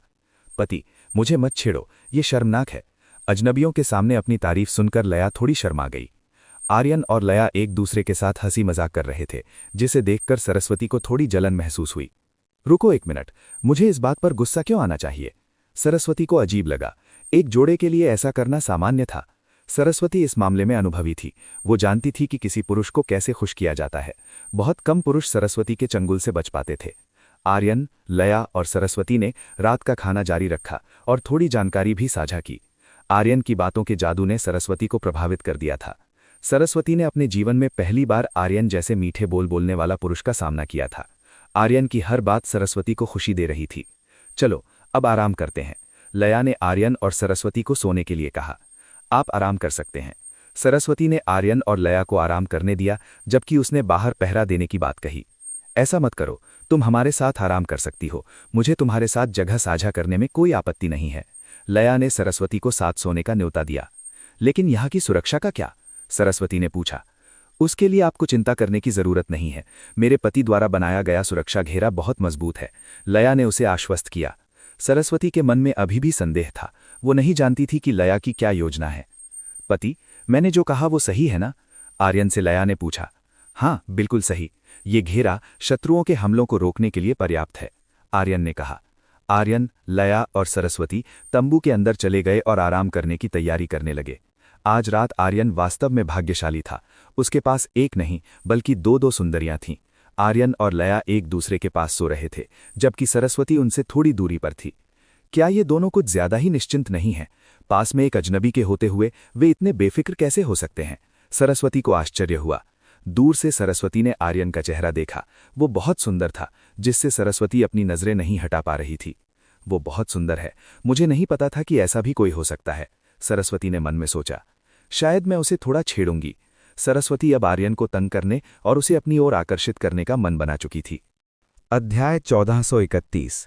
सरस्वती ने पहले ही तय कर लिया था कि वो आर्यन को तंग करेगी। उसने अपनी आंखें बंद कर लीं। आर्यन बड़ी आसानी से सो गया। ये पहली बार था जब आर्यन इतनी सहजता से नींद की आगोश में समा गया था। आर्यन को बिल्कुल भी उम्मीद नहीं थी कि उसे इतनी जल्दी नींद आ जाएगी। अचानक आर्यन ने खुद को एक बहुत ही शांत और एकांत स्थान पर पाया। उसके सामने एक कमरा था जिसका दरवाज़ा खुला था। उत्सुकता के कारण आर्यन ने अंदर जाने का फैसला किया ताकि देख सके कि वहाँ क्या हो रहा है। जब आर्यन अंदर गया तो उसे एक बिस्तर पर लेटी हुई एक महिला मिली। बिस्तर के चारों ओर बहुत सारे मच्छरदानियां और महीन पर्दे लगे थे, जिससे उसका रूप धुंधला दिख रहा था। आर्यन ने सीधे बिस्तर की ओर देखा। उसे एक कामुक स्त्री की आकृति दिखाई दी। उसके शरीर की बनावट बहुत ही उत्तम और दोषरहित थी। न जाने क्यों उस सुंदर महिला की आकृति देखकर आर्यन को अपने शरीर में गर्मी महसूस होने लगी। वो उसे देखकर उत्तेजित महसूस करने लगा। यहाँ आओ, क्या तुम बड़ी बहन के साथ खेलना चाहते हो? सरस्वती ने आर्यन को आमंत्रित किया। बिल्कुल। आर्यन ने ज्यादा विचार नहीं किया। उसने सिर हिलाया और कहा कि उसे सरस्वती के साथ खेलने में कोई आपत्ति नहीं है। आर्यन को लगा कि ये जरूर एक सपना है, इसलिए सरस्वती का निमंत्रण स्वीकार करने में कोई बुराई नहीं थी। फिर किसका इंतजार कर रहे हो? जल्दी यहाँ आओ। सरस्वती ने उसे और करीब बुलाया। आर्यन सरस्वती के और करीब गया। अब वो बिल्कुल उसके सामने था। सरस्वती उसे इतना आज्ञाकारी देखकर मुस्कुरा दी। वो अपने इस सुंदर युवक को अपने वश में करने में सफल रही थी। जल्द ही तुम मेरी हर बात मानोगे, सरस्वती ने मन ही मन कहा। उसे अपनी क्षमताओं पर पूरा भरोसा था। वो अपनी लेटी हुई स्थिति से उठी और आर्यन के पीछे जाकर उसे छेड़ने लगी। छोटे भाई, तुम बहुत सुंदर हो, सरस्वती ने आर्यन के कान में फुसफुसाया और उसके कान पर हल्का सा दंश लिया। सरस्वती का इरादा आर्यन को नुकसान पहुंचाना नहीं था, वो बस अपनी क्षमताओं से उसे लुभा रही थी। सरस्वती की विशेष क्षमता किसी के सपनों को नियंत्रित करना था। जो लोग उसकी माया में फंसते थे, उन्हें पता ही नहीं चलता था कि क्या हो रहा है। वे इसे बस एक सुखद सपना समझते थे। भले ही ये केवल एक सपना था, लेकिन वास्तविकता ये थी कि सरस्वती वहां जो चाहे कर सकती थी। सरस्वती आर्यन के सपने में प्रवेश कर चुकी थी और आर्यन को इस बात का जरा भी अंदाजा नहीं था। उसे बस इतना लग रहा था कि वो एक बहुत ही सुंदर स्वप्न का आनंद ले रहा है। सरस्वती आर्यन को उत्तेजित करने की कोशिश कर रही थी ताकि आर्यन सरस्वती के साथ सहज महसूस करे और उसे नियंत्रित करना आसान हो जाए। उसने आर्यन के कानों के पास अपनी हरकतों से उसे सुखद एहसास कराया। आर्यन ने उम्मीद नहीं की थी कि सरस्वती में ऐसी क्षमता होगी। सरस्वती की उत्तेजक चेष्टाओं से आर्यन का शरीर प्रतिक्रिया देने लगा था। सरस्वती ने आर्यन की ओर देखा और पाया कि वो पहले ही काफी उत्तेजित हो चुका है। सरस्वती एक खिले हुए फूल की तरह मुस्कुराई। आर्यन की स्थिति देखकर वो बहुत खुश थी। सरस्वती उसकी उत्तेजना देख पा रही थी और वो मन ही मन उसकी बनावट का अंदाजा लगा रही थी। छोटे भाई, ऐसा लगता है कि तुम काफी उत्साहित हो। क्या बड़ी बहन ज्यादा ही मोहक लग रही है? सरस्वती ने फिर से उसके कान में कामुक शब्द कहे। उसका लक्ष्य आर्यन को इतना लुभाना था कि वो उसे कभी भूल ना पाए और उसके प्यार में पागल हो जाए। आप किसी देवी की तरह सुंदर और कामुक हैं, मैं खुद पर काबू नहीं रख पा रहा हूं, आर्यन ने कहा। सरस्वती की सुंदरता बहुत ही आकर्षक थी। तारीफ के लिए शुक्रिया छोटे भाई, तुम बहुत दयालु हो। आर्यन से अपनी प्रशंसा सुनकर सरस्वती बहुत प्रसन्न हुई। मूल रूप से वो आर्यन को छेड़ना चाहती थी, लेकिन अब आर्यन ही उसे अपनी बातों से रिझा रहा था। ऐसा लग रहा था कि इन दोनों के बीच ये मुकाबला काफी दिलचस्प होने वाला है। सरस्वती ने अपनी स्थिति बदली। वो आर्यन के सामने आई और उसके ठीक आगे घुटनों के बल बैठ गई। वो देखना चाहती थी कि आर्यन के पास क्या है। क्या उसके पास कोई शक्तिशाली हथियार है या वो साधारण है? जब सरस्वती ने आर्यन के करीब जाने की कोशिश की तो अचानक आर्यन ने उसे रोक दिया। कुमारी सरस्वती, ये शर्मनाक है, कृपया ऐसा न करें, आर्यन ने मना किया। चिंता मत करो, मुझे देखने दो। सरस्वती और भी उत्सुक हो गई थी। उसने आर्यन पर जोर डालना शुरू कर दिया। आर्यन ने थोड़ा प्रतिरोध किया, लेकिन सरस्वती उसे विवश करने लगी। सरस्वती को आर्यन के कपड़े हटाने में थोड़ी मशक्कत करनी पड़ी। उसे कई तरीके अपनाने पड़े। काफी संघर्ष के बाद आखिरकार सरस्वती जीत गई और उसने आर्यन के वस्त्र हटा दिए। आह! जैसे ही सरस्वती ने आर्यन के वस्त्र हटाए, आर्यन के शरीर के उस हिस्से ने उसे चौंका दिया। सरस्वती को लगा जैसे उसे किसी ने चुनौती दी हो। आज तक किसी ने सरस्वती के साथ ऐसा व्यवहार करने का साहस नहीं किया था। अध्याय 1432। सरस्वती ने आर्यन को छेड़ने के लिए स्वप्न लोक बनाया 2। तुम्हारी इतनी हिम्मत कि तुमने मुझे थप्पड़ मारा। सरस्वती के शब्द उसके गले में ही अटक गए। वो अपने सामने के दृश्य को देखकर पूरी तरह स्तब्ध रह गई थी। सरस्वती ने अपने जीवन में ऐसा कुछ पहले कभी नहीं देखा था। उसने आर्यन के उस विशाल और शक्तिशाली अंग को देखा जो किसी तोप की तरह भीमकाय लग रहा था। उसने ठूक गटका। वो जो देख रही थी उसे उस पर विश्वास नहीं हो रहा था। ये बहुत बड़ा है, उसके पास ऐसी चीज है, क्या वो अभी भी इंसान है? सरस्वती को उम्मीद नहीं थी कि आर्यन ने इतनी बड़ी चीज को ऐसी जगह छिपा रखा था जहां उसे पता ही नहीं चला। आर्यन की उस विशालता को देखकर सरस्वती सुन्न खड़ी रह गई। सच तो यह है कि ये उसके लिए एक बहुत बड़ा आश्चर्य था। सरस्वती की आंखें अब प्रशंसा और आकर्षण से भर गई थीं। उसे वो सब पसंद आ रहा था जो उसके सामने था। आर्यन की वो काया एक उत्कृष्ट कृति थी, एक ऐसा अस्त्र जो किसी भी महिला को आत्मसमर्पण करने पर मजबूर कर दे। सरस्वती ने अपना हाथ आगे बढ़ाया ताकि वो करीब से देख सके। उसके अत्यंत कोमल हाथों ने आर्यन को स्पर्श करना शुरू किया। वो बहुत सावधानी से उसे सहला रही थी। ये अद्भुत है छोटे भाई, मुझे उम्मीद नहीं थी कि तुम ऐसा कुछ छिपाकर रखोगे। सरस्वती ने आर्यन की इस छिपी हुई शक्ति की जमकर सराहना की। क्या कुमारी सरस्वती को ये पसंद आया? आर्यन ने अपने सामने खड़ी सरस्वती से पूछा। बेशक, हर महिला इसे निश्चित रूप से पसंद करेगी। तुम्हारे पास नीचे एक छोटा राक्षस है, ये निश्चित रूप से किसी भी महिला को आसानी से हरा सकता है। सरस्वती आर्यन की प्रशंसा करती रही। वो उसके विशाल सामर्थ्य से मंत्रमुग्ध थी। सरस्वती आर्यन को चिढ़ाने का अपना मूल उद्देश्य पूरी तरह भूल चुकी थी। अब उसके दिमाग में केवल आर्यन की वो मर्दानगी छाई हुई थी। उसने अपने हाथों का खेल शुरू किया। वो अपनी हथेलियों को ऊपर नीचे करने लगी। सरस्वती का एक हाथ आर्यन के उस विशाल अंग को पूरी तरह थामने के लिए पर्याप्त नहीं था। ये वास्तव में एक राक्षस है। वो लया बहुत भाग्यशाली है जिसे ये सब मिला। सरस्वती को ईमानदारी से लया से ईर्ष्या होने लगी थी, क्योंकि उसके पास इतना महान साथी था। अगर 7 फेरी सक्यूबस इस जगह होती तो वे और भी ज्यादा हैरान हो जातीं और आर्यन की ओर ऐसे झपटतीं जैसे वे सबसे बेहतरीन मांस देख रही हों। कितना दुखद है कि ये सब अभी स्वप्न लोक में है। काश ये वास्तविकता होती। सरस्वती ने आर्यन की ओर देखा। वो थोड़ी निराश थी कि ये सब केवल एक सपना था। अगर वे वास्तविक दुनिया में होते तो सरस्वती तुरंत इसका आनंद लेती। कोई बात नहीं, मैं फिर भी इसका आनंद लूंगी। सरस्वती को इससे कोई फर्क नहीं पड़ा। वो सामने मौजूद सुख को भोगने का प्रयास करने लगी। उसने अपने हाथों का पूरा कौशल झोंक दिया और आर्यन को चरम तक पहुंचाने की कोशिश की। उसके हाथ लगातार चल रहे थे। वो आर्यन को हराने के लिए अपनी सभी क्षमताओं और कौशलों का उपयोग कर रही थी। सरस्वती का हस्त कौशल वास्तव में महान था। वो आर्यन के लिए मुश्किलें खड़ी कर रही थी। आर्यन ने अपना बचाव करने की पूरी कोशिश की। वो सरस्वती के शक्तिशाली हमलों के सामने डटा रहा। इसकी सहन शक्ति बहुत मजबूत है। सरस्वती को महसूस हुआ कि आर्यन बहुत लंबे समय तक टिक सकता है। देखते हैं कि तुम कब तक सह पाते हो। सरस्वती जानना चाहती थी कि आर्यन उसकी सेवा को कितनी देर तक बर्दाश्त कर सकता है। उसे यकीन था कि आर्यन उसके सामने घुटने टेक देगा। 1 घंटे से ज्यादा का समय बीत गया, लेकिन अब तक आर्यन ने हार मानने का कोई संकेत नहीं दिया था। ये क्या बला है? ये इतना मजबूत कैसे हो सकता है? सरस्वती अब समझ नहीं पा रही थी कि आर्यन इतना शक्तिशाली कैसे हो सकता है कि वो इतनी देर तक टिका हुआ है। कुमारी सरस्वती, क्या आप बस इतना ही कर सकती हैं? आर्यन ने अपने नीचे बैठी सरस्वती से पूछा। सरस्वती को आर्यन की ये बात चुभ गई। उसने इसे एक चुनौती के रूप में लिया। छोटे भाई, तुमने मुझे ये करने के लिए मजबूर किया है, तो तैयार हो जाओ। सरस्वती अब और भी गंभीर हो गई। वो अपनी असली क्षमता दिखाने वाली थी। उसने अपने शरीर को आर्यन की ओर झुकाया। उसका इरादा अपने उन्नत वक्षस्थल द्वारा आर्यन की उस विशालता को वश में करना था। छोटे भाई, तैयार हो जाओ, मैं तुम्हारी आत्मा को निचोड़ लूंगी। सरस्वती ने कहा कि अब वो उसे पूरी तरह खाली कर देगी। वो अब मजाक के मूड में नहीं थी। अब समय आ गया था कि वो दिखाए कि यहाँ का असली मालिक कौन है। आर्यन मुस्कुराया। वो सरस्वती की क्षमताओं को देखना चाहता था। वो देखना चाहता था कि इस सक्यूबस मामनी में वास्तव में कितनी शक्ति है या उसका नाम केवल दिखावा है। सरस्वती ने अपने दोनों उन्नत शिखरों का उपयोग करके सेवा शुरू की। उसने आर्यन के उस विशाल अंग को अपने कोमल अंतराल के बीच दबा लिया। ये वास्तव में इतना बड़ा है कि मेरा वक्षस्थल इसे पूरी तरह ढक भी नहीं पा रहा है। सरस्वती को उम्मीद नहीं थी कि आर्यन का अस्त्र इतना बड़ा और लंबा होगा। उसने ऊपर नीचे गति करना शुरू किया। वो आर्यन की आत्मा को निचोड़ना चाहती थी। ओह, सरस्वती जो कर रही थी उसे बहुत सुख मिल रहा था। इस महिला की हरकतें बहुत कुशल थीं। उसे पता था कि एक पुरुष को खुश करने के लिए किन बिंदुओं को छूना है। छोटे भाई, क्या तुमने हार मान ली?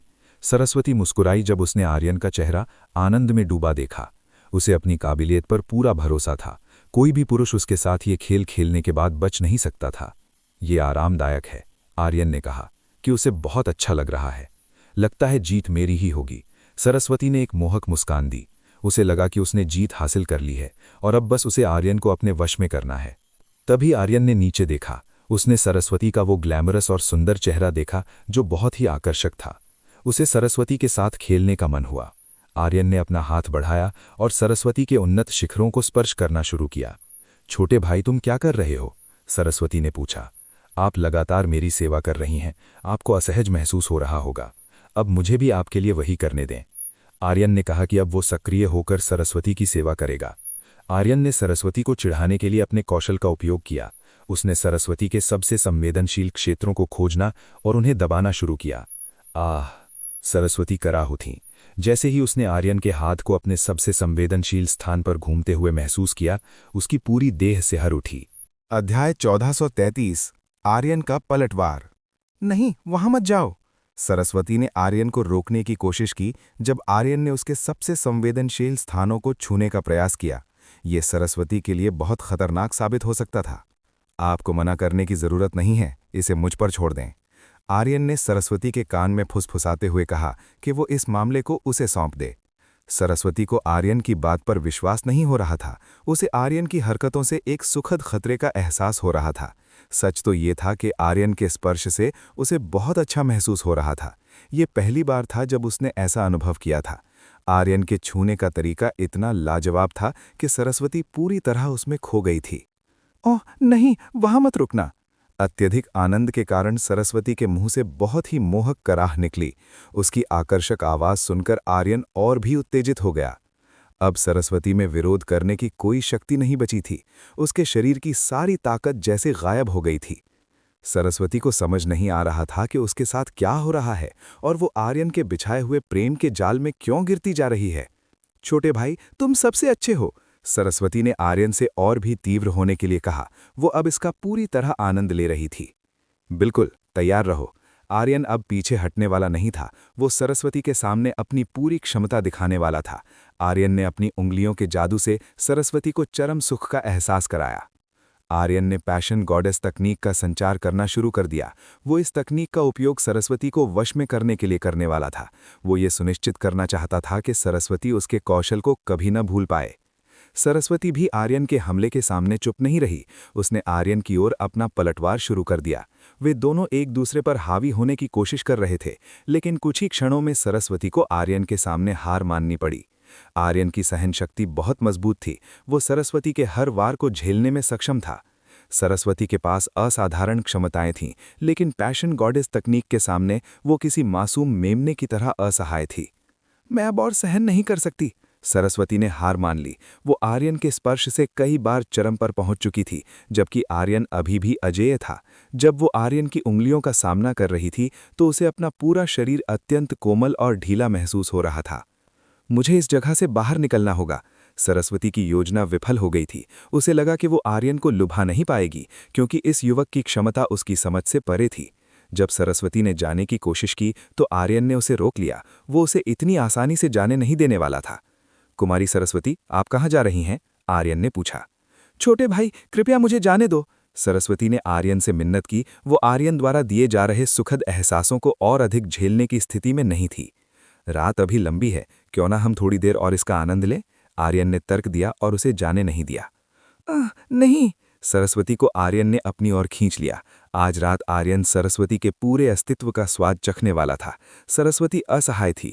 वो केवल आर्यन द्वारा दिए गए आनंद के कारण कराह सकती थी। कई घंटे बीत गए। सरस्वती पूरी तरह पस्त हो चुकी थी। आर्यन के स्पर्श और सहलाने से वो दर्जनों बार अपनी सीमा लांघ चुकी थी। उसने अपने जीवन में कभी ऐसा कुछ नहीं महसूस किया था। वो आर्यन से पूरी तरह पराजित हो चुकी थी। अंततः उसने अपनी आंखें मूंद ली और गहरी नींद में सो गई। हेवन ड्रीम संप्रदाय की स्वामिनी को आर्यन ने वश में कर लिया था। अगर सेवन फेरी सक्यूबस और अन्य लोगों को इसके बारे में पता चलता तो भारी हंगामा मच जाता। सरस्वती के साथ पर्याप्त समय बिताने के बाद आर्यन भी उसके बगल में सो गया। समय बीतता गया और आखिरकार आर्यन सरस्वती द्वारा बनाए गए स्वप्नलोक से बाहर आ गया। आर्यन बिस्तर से उठा और उसने ताजगी महसूस करते हुए अपने शरीर को स्ट्रेच किया। दूर उसने सरस्वती को औंधे मुंह सोए हुए देखा। वो बहुत थकी हुई लग रही थी। आर्यन को कल रात का सपना याद आया जो अभी भी उसके दिमाग पर छाया हुआ था। मुझे उम्मीद नहीं थी कि मैं ऐसा सपना देखूंगा, आर्यन ने सोचा। सरस्वती इतनी मोहक थी कि आर्यन ने सपने में उसके साथ वो सब कर डाला। आर्यन ने बगल में देखा, उसे लया नहीं दिखी। ऐसा लग रहा था कि लया पहले ही जाग चुकी है। आर्यन उठा और उसने सरस्वती को कंबल से ढक लिया। उसके बाद वो लया को ढूंढने निकल पड़ा। जब आर्यन बाहर आया तो लया आगे की यात्रा के लिए कुछ नाश्ता बना रही थी। लया को अपने घरेलू कौशल का अभ्यास करना बहुत पसंद था, जिससे वो एक आदर्श महिला की तरह दिख रही थी। पत्नी, तुम क्या कर रही हो? आर्यन ने पूछा। पति, मैं तुम्हारे लिए नाश्ता बना रही हूँ। लया ने बताया कि उसने फेरी द्वार से सारी सामग्री ली है। पत्नी, क्या तुम मेरी मदद कर सकती हो? आर्यन ने मदद मांगी। कैसी मदद? लया ने पूछा, और जैसे ही उसकी नज़र नीचे गई उसने एक बहुत ही ऊर्जित स्थिति देखी। पति, तुम्हें क्या हुआ है? तुम सुबह सुबह इतने जोश में क्यों हो? लया ने हैरानी से पूछा। ये एक लंबी कहानी है, बस मेरी मदद करो। आर्यन रात के सपने के कारण असहज महसूस कर रहा था, इसलिए वो सुबह काफी सक्रिय था। ठीक है, चलो फेरी द्वार के अंदर चलते हैं। लया मान ली और दोनों सुबह के अभ्यास के लिए अंदर चले गए। इस समय सरस्वती तंबू में अकेली थी, जबकि आर्यन और लया अंदर साधना में लीन थे। फिर से नहीं, सरस्वती अचानक चिल्लाकर जाग गई। वो अभी भी कल रात की घटनाओं के बारे में सोच रही थी। उसने चारों ओर देखा और पाया कि वो अभी भी आर्यन द्वारा बनाए गए तंबू के अंदर है। मैं आखिरकार बच गई। सच तो ये था कि कल रात काफी मादक थी। आर्यन ने अपनी क्षमता से उसे बेबस कर दिया था। सरस्वती ने देखा कि आर्यन और लया वहां नहीं थे, शायद वे पहले ही उठ चुके थे। सरस्वती ने नीचे देखा कि उसका शरीर कंबल से ढका हुआ है। क्या ये उसने किया है? सरस्वती ने सोचा कि आर्यन ने उसे कंबल दिया होगा। अब सरस्वती की नजरों में आर्यन के लिए एक अलग ही भाव था। अध्याय 1434 येन और यांग जागरण पुष्प के स्थान का पता लगाना। सरस्वती तुरंत बाहर गई। वो आर्यन के ठिकाने की तलाश कर रही थी। जब वो बाहर आई तो उसने आर्यन को देखा, जो लया को अपनी बाहों में लिए बैठा था। आर्यन और लया ने अपना काम पूरा कर लिया था और अब लया आर्यन की ऊर्जा के सामने थोड़ी थकी हुई लग रही थी। आर्यन की शक्ति इस मामले में अत्यंत प्रबल थी, इसीलिए लया के लिए उसका सामना करना थका देने वाला था। ऊपर से उन्होंने अभी अभी काफी जोश के साथ समय बिताया था, जिसने लया को पूरी तरह निढाल कर दिया था। सरस्वती ने आर्यन और लया की इस निकटता को देखा। न जाने क्यों अब उसे उन दोनों के बीच की ये करीबी पसंद नहीं आ रही थी। तुम दोनों क्या कर रहे हो? तुम दोनों एक दूसरे के बहुत करीब लग रहे हो। सरस्वती उनके पास आई। आर्यन और लया ने तुरंत पीछे मुड़कर देखा। क्या तुम जाग गई? पहले तो तुम बहुत गहरी नींद में सो रही थी, आर्यन ने सरस्वती से कहा। आर्यन की बात सुनकर सरस्वती का चेहरा थोड़ा लाल हो गया। इसका मतलब उसका अंदाजा सही था। आर्यन ही वो व्यक्ति था जिसने उसे कंबल दिया था। क्या ये तुम्हारी गलती नहीं है? कल रात तुमने मुझे मानसिक रूप से थका दिया था। सरस्वती ने मन ही मन आर्यन को कोसा। उसकी थकान का असली कारण कल रात के सपने में आर्यन की हरकतें थीं। अगर आर्यन इतना शरारती ना होकर आज्ञाकारी होता तो शायद सरस्वती इतनी नहीं थकती। मुझे लगता है कि मैं थोड़ा थक गई थी, यही कारण है कि मैं इतनी देर तक सो पाई, सरस्वती ने बहाना बनाते हुए कहा। चलो खाना खाते हैं, मैंने तुम्हारे लिए सूप बनाया है। लया ने आर्यन और सरस्वती के लिए सूप परोसा। ठीक है, मुझे तुम्हारी मदद करने दो। आर्यन ने लया की मदद की, जिससे नाश्ता जल्दी तैयार हो गया। सरस्वती भी मदद करना चाहती थी, लेकिन दुर्भाग्य से उसके पास घरेलू कौशल नहीं थे, इसलिए उसके पास आर्यन और लया को काम करते हुए देखने के अलावा कोई विकल्प नहीं था। आर्यन की मदद से सब कुछ बहुत जल्दी खत्म हो गया। वो तीनों कल रात की तरह साथ बैठकर खाना खाने लगे। इस बार सरस्वती ने लया की नकल करने की कोशिश की और आर्यन के लिए खाना परोसा। ये देखा जा सकता था कि सरस्वती अब आर्यन के प्रति अपनी चिंता दिखा रही थी, जो कल रात से बिल्कुल अलग था। लया ने इस बदलाव को भांप लिया। उसे आश्चर्य हुआ कि सरस्वती अचानक आर्यन के प्रति इतनी नरम क्यों हो गई है। इसके पीछे जरूर कोई ठोस वजह होगी। छोटे भाई, क्या तुम्हें और चाहिए? सरस्वती ने प्यार से पूछा। आर्यन ने सरस्वती की दयालुता स्वीकार की। उसे अब सरस्वती से कोई बुरा भाव महसूस नहीं हो रहा था। वो तीनों नाश्ते का आनंद ले रहे थे और एक दूसरे के साथ काफी घुल मिल गए थे। इसके बाद तुम दोनों क्या करोगे? सरस्वती ने पूछा। बेशक, खोज जारी रखेंगे। आर्यन ने कहा कि उनका लक्ष्य येन और यांग जागरण पुष्प ढूंढना है। तो फिर मुझे भी अपने साथ रहने दो। सरस्वती ने खुद ही आर्यन के साथ चलने का प्रस्ताव रखा। वो येन और यांग जागरण पुष्प पाने के लिए आर्यन के साथ सहयोग करना चाहती थी। आर्यन को सरस्वती को साथ ले जाने में थोड़ा संदेह था। उसे लगा कि ये महिला अंत में पुष्प छीन सकती है। बेशक तुम साथ आ सकती हो, जितनी ज्यादा भीड़ होगी उतना ही अच्छा होगा। लया ने सरस्वती को साथ चलने की अनुमति दे दी। पत्नी, इसका क्या मतलब है? आर्यन ने तुरंत लया से पूछा। वो जानना चाहता था कि लया ने ऐसा क्यों किया। पति, उसे हमारे साथ रहने दो, लया ने आर्यन को समझाया। लेकिन वो हमारे हाथ से पुष्प छीन सकती है। आर्यन ने खतरे की ओर इशारा किया। तुम्हें उस बारे में चिंता करने की जरूरत नहीं है, मुझे यकीन है कि वो ऐसा नहीं करेगी, लया ने आर्यन को आश्वस्त किया। जैसी तुम्हारी मर्जी। आर्यन लया से बहस नहीं करना चाहता था, इसीलिए उसने हार मान ली। सरस्वती आर्यन के जवाब का इंतजार कर रही थी। उसे उम्मीद थी कि वो उसे स्वीकार करेगा। ठीक है, तुम साथ आ सकती हो, आर्यन ने अनुमति दे दी। छोटे भाई, तुम सबसे अच्छे हो। सरस्वती ये सुनकर खुश हो गई। उसने खुशी में आर्यन के सिर को गले लगा लिया। आर्यन का सिर सीधे सरस्वती की गहन गहराई में जा समाया। बॉइंग! घर्षण की आवाज ने एक असाधारण एहसास पैदा किया। आर्यन को उम्मीद नहीं थी कि सरस्वती इतनी साहसी होगी कि वो उसे दुनिया की सबसे बेहतरीन कोमलता में डूबने देगी। ये एहसास आर्यन को सरस्वती के उन्नत शिखरों से बहुत ही सुखद और कोमल अनुभव हुआ, बिल्कुल कल रात के सपने जैसा। लया ये सब देखकर केवल मुस्कुराई, उसके मन में कोई जलन नहीं थी। आर्यन, लया और सरस्वती ने अपनी यात्रा जारी रखी। सरस्वती के साथ आने से यात्रा बहुत आसान हो गई थी, क्योंकि कई समस्याओं का समाधान वो चुटकियों में कर देती थी। सरस्वती खुद आर्यन से चिपकी रहती थी, जैसे वो किसी के प्यार में डूबी हुई महिला हो। आर्यन सरस्वती के इस बर्ताव से थोड़ा भ्रमित था। वो समझ नहीं पा रहा था कि वो अचानक इतनी विचारशील और सुरक्षात्मक कैसे हो गई है। उन्होंने घाटी में कई दिन बिताए, लगातार पुष्प की खोज की। मास्टर, मुझे येन और यांग जागरण पुष्प के होने का एहसास हो रहा है। एक लंबी यात्रा के बाद अवनी आखिरकार बोल उठी। क्या ये सच है? आर्यन ये खबर सुनकर बहुत खुश हुआ। कई दिनों की मेहनत के बाद आखिरकार उन्हें सफलता मिलने वाली थी। बेशक मैं गलत नहीं हो सकती, अवनी ने कहा। तो जल्दी मुझे रास्ता दिखाओ, आर्यन ने अवनी से कहा। आगे बढ़ो और बाई ओर चलो, अवनी ने दिशा बताई। ठीक है, आर्यन ने सिर हिलाया और अवनी के बताए रास्ते पर चल पड़ा। पत्नी, तुम कहाँ जा रहे हो? लया ने पूछा, क्योंकि आर्यन अचानक बाईं ओर मुड़ गया था, जबकि उन्हें दाईं ओर जाना चाहिए था। श्श! आर्यन ने लया को शांत रहने का इशारा किया। वो पुष्प के करीब पहुंच रहा था। अध्याय 1435 चट्टान के पीछे छिपा गुप्त स्थान। आर्यन अवनी द्वारा दिए गए निर्देशों का पालन कर रहा था और उन निर्देशों के साथ वो एक बंद रास्ते डेड एंड पर पहुंच गया। अवनी, ये तो बंद रास्ता है। आर्यन ने अवनी पर सवाल उठाना शुरू कर दिया। उसे लगा कि शायद अवनी ने गलत दिशा दी है। मास्टर, आप अपनी गॉड आइज का उपयोग क्यों नहीं करते? अवनी ने आर्यन से कहा कि वो अपनी दिव्य आंखों से सामने देखे। गॉड आइज का उपयोग? आर्यन को उत्सुकता हुई कि अवनी का क्या मतलब है। प्रबल जिज्ञासा के कारण आर्यन ने तुरंत वही किया जो अवनी ने कहा था। उसने अपनी दिव्य दृष्टि से सामने वाली चट्टान को देखा। जब आर्यन ने आगे देखा तो उसे दीवार के पीछे एक दूसरा ही नजारा दिखा। उसने एक बहुत ही सुंदर दृश्य देखा। क्या आप समझ गए? अवनी ने आर्यन से पूछा। हाँ, मैं समझ गया। आर्यन अब अवनी की बात का मतलब जान चुका था। पति, ये तो बंद रास्ता है, चलो वापस चलते हैं। ये देखकर कि आगे कोई रास्ता नहीं है, लया ने आर्यन को पिछले मोड़ पर वापस चलने के लिए कहा। हाँ छोटे भाई, चलो वापस चलते हैं। सरस्वती भी लया की बात से सहमत थी।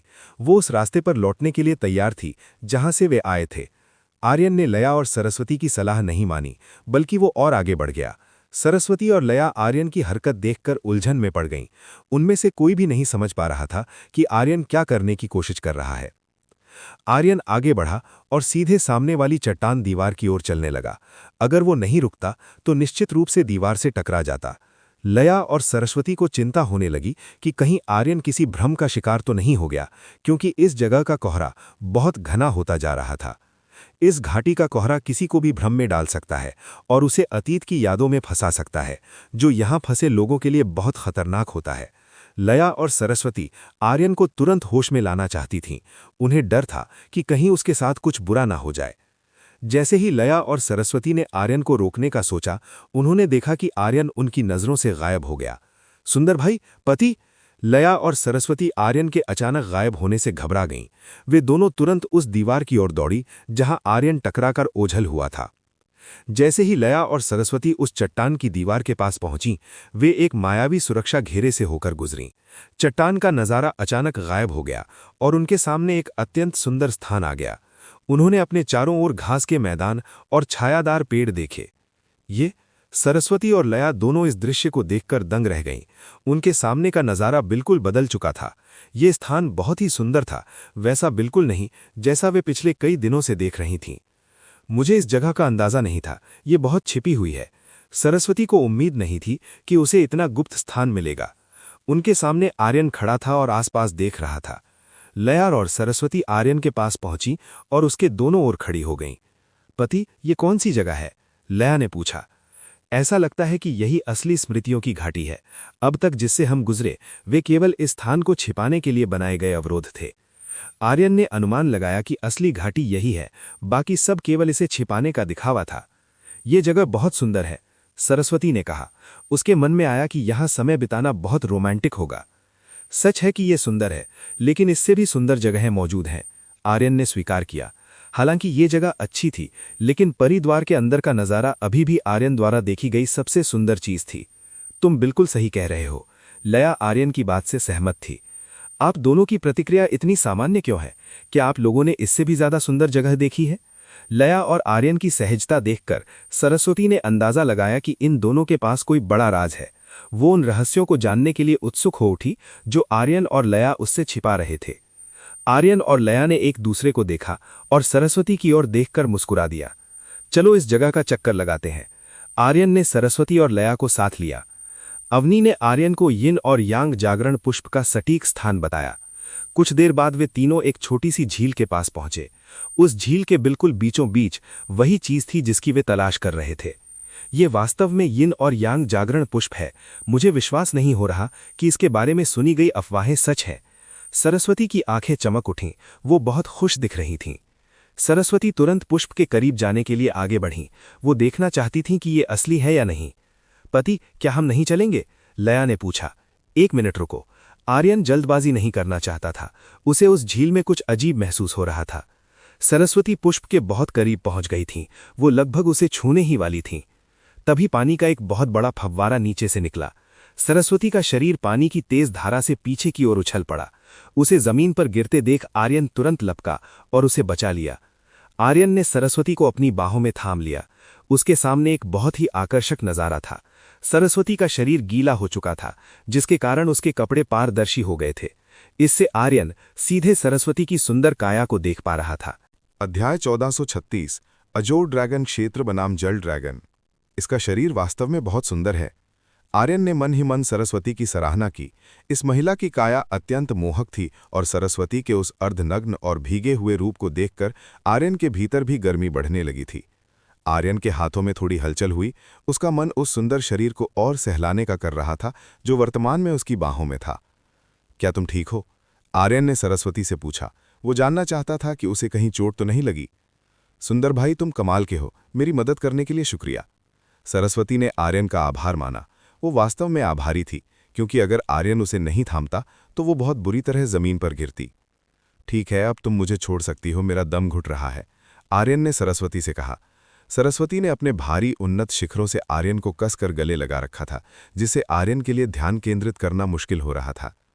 पति, पानी से कुछ बाहर आ रहा है, लया ने आर्यन को सचेत किया। आर्यन और सरस्वती ने तुरंत झील की ओर देखा। उन्होंने देखा कि एक विशाल ड्रैगन पानी की गहराई से ऊपर आ रहा था।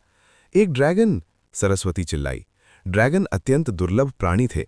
वे शक्तिशाली होने के साथ साथ उनसे लड़ना भी बहुत कठिन था। इस जगह में ड्रैगन रह रहे हैं, मुझे इसकी उम्मीद नहीं थी, आर्यन ने कहा। दहाड़! ड्रैगन जोर से गरजा। ये साफ था कि वो आर्यन और बाकी लोगों के यहां आने से क्रोधित था। उस जल ड्रैगन ने तुरंत झील के पानी से पहाड़ के आकार के गोले दागे, जो आर्यन, सरस्वती और लया की ओर तेजी से बढ़े। आर्यन और लया ने फुर्ती दिखाते हुए उन हमलों को चकमा दिया। वो हमला इतना शक्तिशाली था कि जहां आर्यन खड़ा था वहां की जमीन एक गहरे गड्ढे में बदल गई। लया, सावधान रहना, इस राक्षस का हमला काफी तेज है, आर्यन ने चेतावनी दी। मैं समझ गई, मैं भी हमला करने की कोशिश करूंगी। लया ने सतर्क रहते हुए अपनी जल शक्ति से ड्रैगन पर प्रहार करना शुरू किया। तुम कब तक ऐसे ही लिपटी रहोगी? चलो अब लड़ते हैं। आर्यन ने सरस्वती को अपनी बाहों से नीचे उतारा। अब लड़ने का समय था और आर्यन एक मजबूत दुश्मन के सामने मजाक नहीं करना चाहता था। माफ करना, मुझे लगता है कि मैं कुछ ज्यादा ही भावनाओं में बह गई थी। सरस्वती ने माफी मांगी और युद्ध के लिए तैयार हो गई। सरस्वती ने ड्रैगन पर अपनी बिजली से हमला किया, जबकि लया ने जल शक्ति का उपयोग करके उसकी मदद की। दोनों ने मिलकर झील के उस दानव पर संयुक्त प्रहार किए। धमाका! एक भीषण विस्फोट हुआ और उनके हमले झील के भीतर सटीक लगे। क्या काम बन गया? सरस्वती ने झील की ओर देखा, जहां ड्रैगन अब दिखाई नहीं दे रहा था। झील बहुत गहरी थी और सरस्वती और लया उसकी गहराई में छिपे अंधेरे को नहीं देख पा रही थीं। तभी झील के भीतर से कई जल तोपें दागी गईं। लया और सरस्वती ने बचने की कोशिश की, लेकिन हमलों की संख्या इतनी अधिक थी कि वे पूरी तरह बच नहीं सकीं। जल ड्रैगन के प्रहार ने सरस्वती और लया को पीछे की ओर उड़ा दिया। आर्यन तुरंत उनकी मदद के लिए दौड़ा। वो लया और सरस्वती को घायल होते नहीं देख सकता था। उसने महसूस किया कि ये जल ड्रैगन उन दोनों के लिए बहुत शक्तिशाली है। क्या तुम दोनों ठीक हो? आर्यन ने पूछा। हम ठीक हैं, इस हमले ने मुझे ज्यादा चोट नहीं पहुंचाई, लया ने बताया।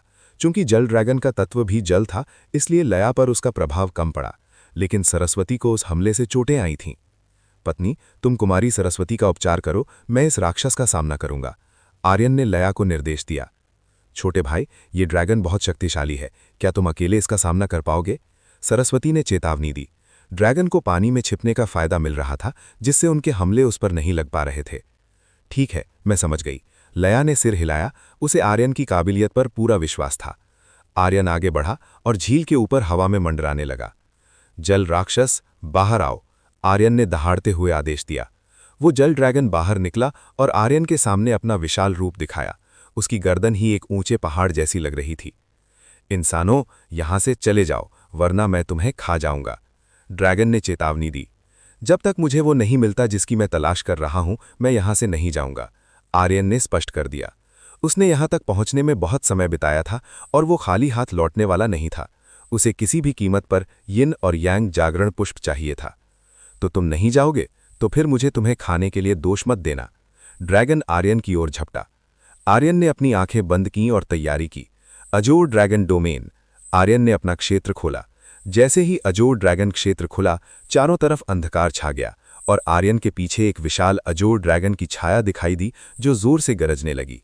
एक प्राचीन और डरावना दबाव पूरे स्थान पर फैल गया। लया और सरस्वती ने भी उस भयानक दबाव को महसूस किया। ये वास्तव में अद्भुत है। सरस्वती दंग रह गई। उसने आर्यन से इतना शक्तिशाली दबाव पहले कभी नहीं महसूस किया था। नीलम ड्रैगन की दहाड़ सुनकर जल ड्रैगन का शरीर कांपने लगा। वो उस दहाड़ से बुरी तरह डर गया था। आखिर अजोर ड्रैगन एक ड्रैगन देवता था और एक छोटे जल ड्रैगन के लिए उसकी दहाड़ सुनकर थरथराना स्वाभाविक था। अध्याय 1437 तामसी का आगमन। अजूर ड्रैगन डोमेन से निकलने वाला दबाव इतना शक्तिशाली था कि उसने जल ड्रैगन को आर्यन के खिलाफ हिलने तक नहीं दिया। आर्यन ने इस सुनहरे अवसर को हाथ से न जाने दिया और सीधे अपने सामने मौजूद जल ड्रैगन पर हमला कर दिया। आर्यन ने उस पर प्रहार करने के लिए विभिन्न तत्वों को आपस में जोड़ा। उसने अपनी अग्नि, बर्फ और हवा की शक्तियों का मेल किया। फिलहाल आर्यन केवल इन 3 तत्वों को ही संयोजित करने में सक्षम था। उसने बिजली को इसमें नहीं जोड़ा, क्योंकि ये उसकी ऊर्जा को बहुत अधिक सोख लेता।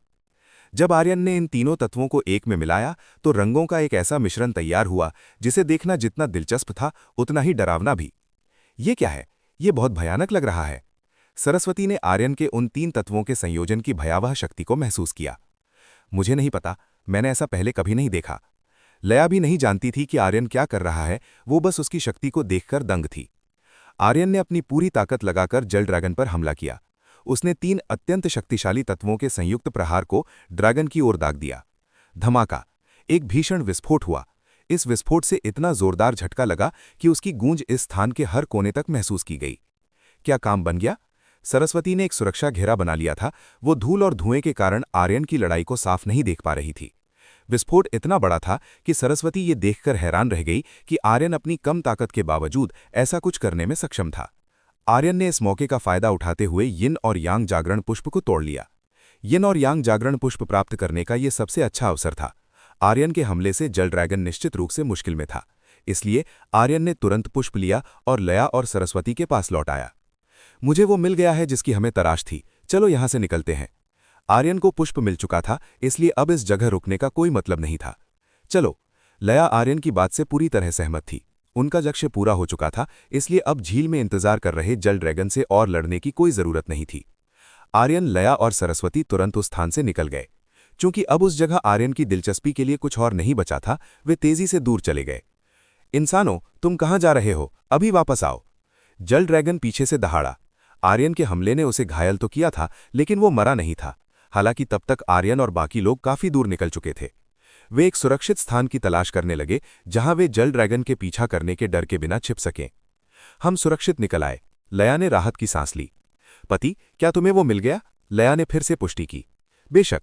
आर्यन ने लया को यिन और यांग जागरण पुष्प दिखाया। ये तो बहुत बढ़िया है। छोटे भाई, क्या मुझे इसका थोड़ा हिस्सा मिल सकता है?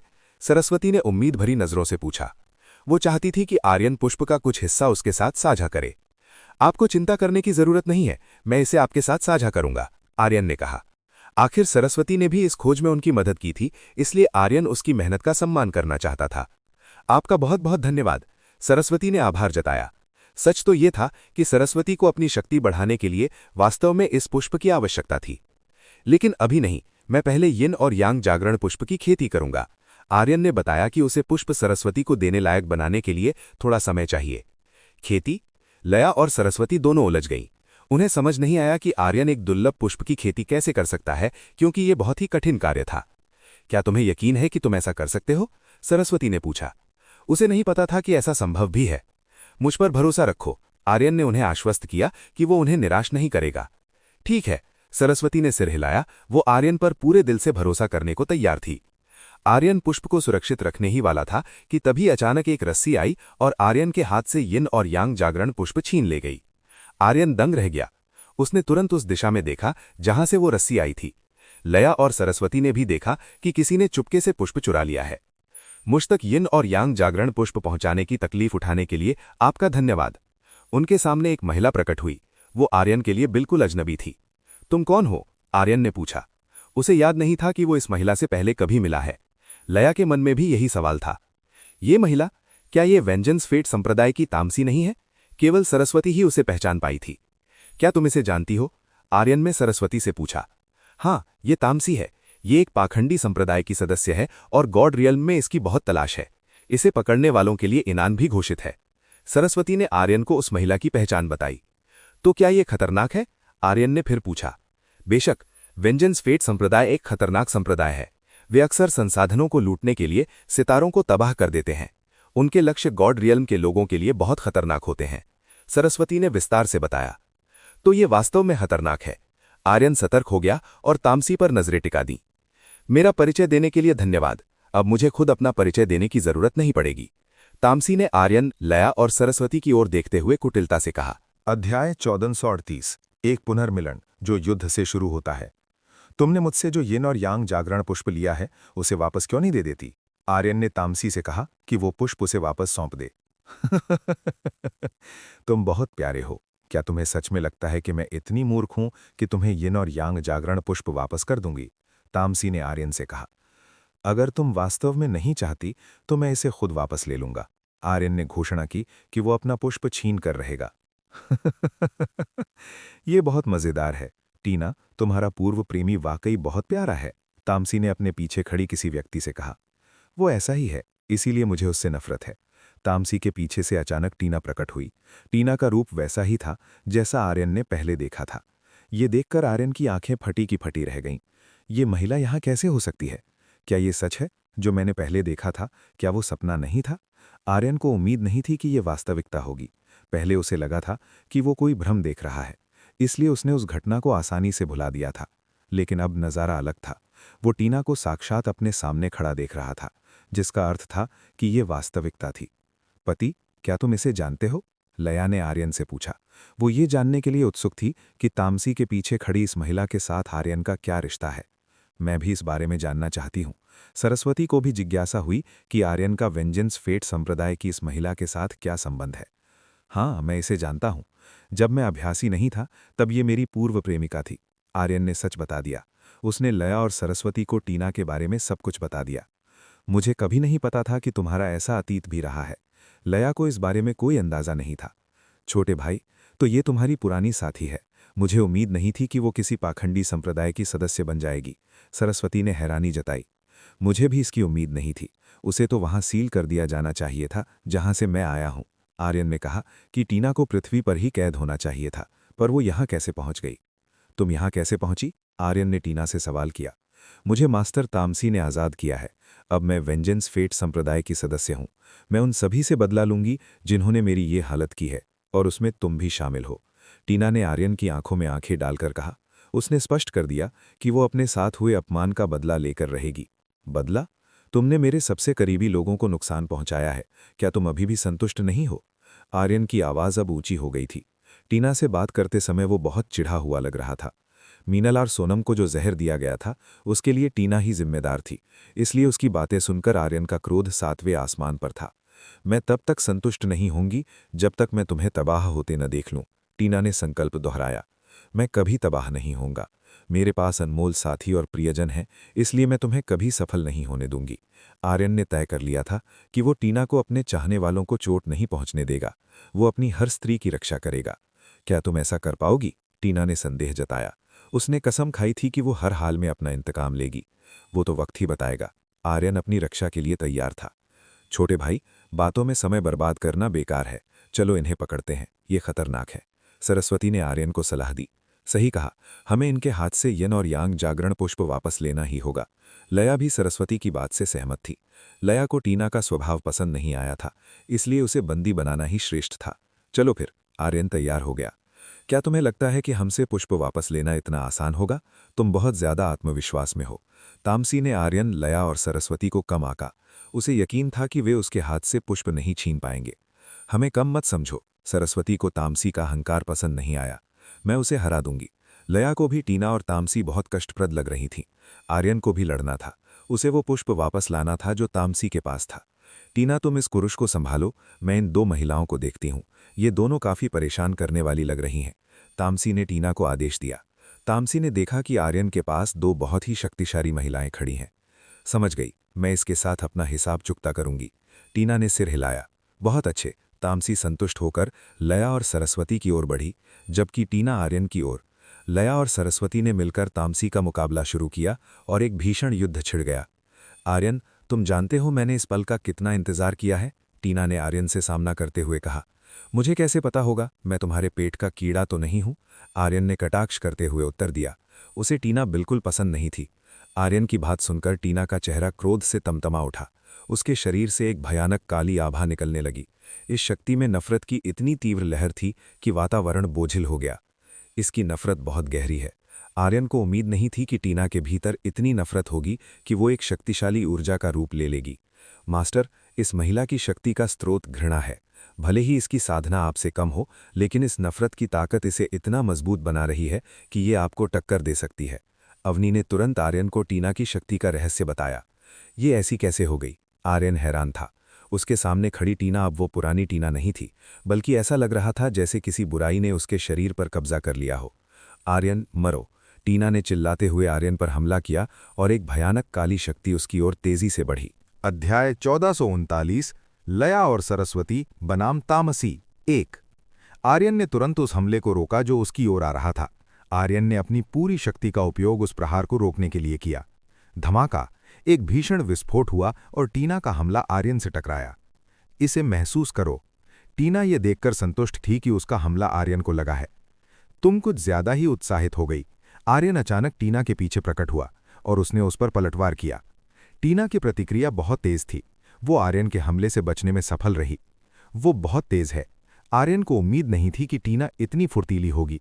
टीना उसकी कल्पना से कहीं अधिक शक्तिशाली निकली। टीना ने आर्यन पर फिर से हमला किया। उसने अपनी नफरत की शक्ति का उपयोग करके एक काले रंग का चाबुक बनाया। टीना ने उस चाबुक से आर्यन को पीटने की कोशिश की। आर्यन भी टीना से हारना नहीं चाहता था। आर्यन ने अपनी बिजली की गहन ऊर्जा का उपयोग करके एक चाबुक तैयार किया। गूंज! जब दोनों हमले आपस में मिले तो एक जोरदार धमाका हुआ। दोनों के हमले संतुलित लग रहे थे। यहां टीना को उस हमले के कारण कुछ कदम पीछे हटना पड़ा।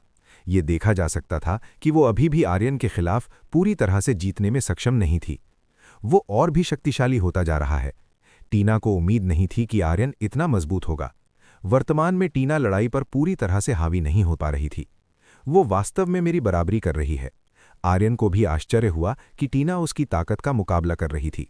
टीना की प्रगति वास्तव में असाधारण थी। टीना की साधना बहुत अधिक नहीं थी, लेकिन उसके पास मौजूद ताकत बहुत शक्तिशाली थी, जो कि बहुत ही असामान्य था।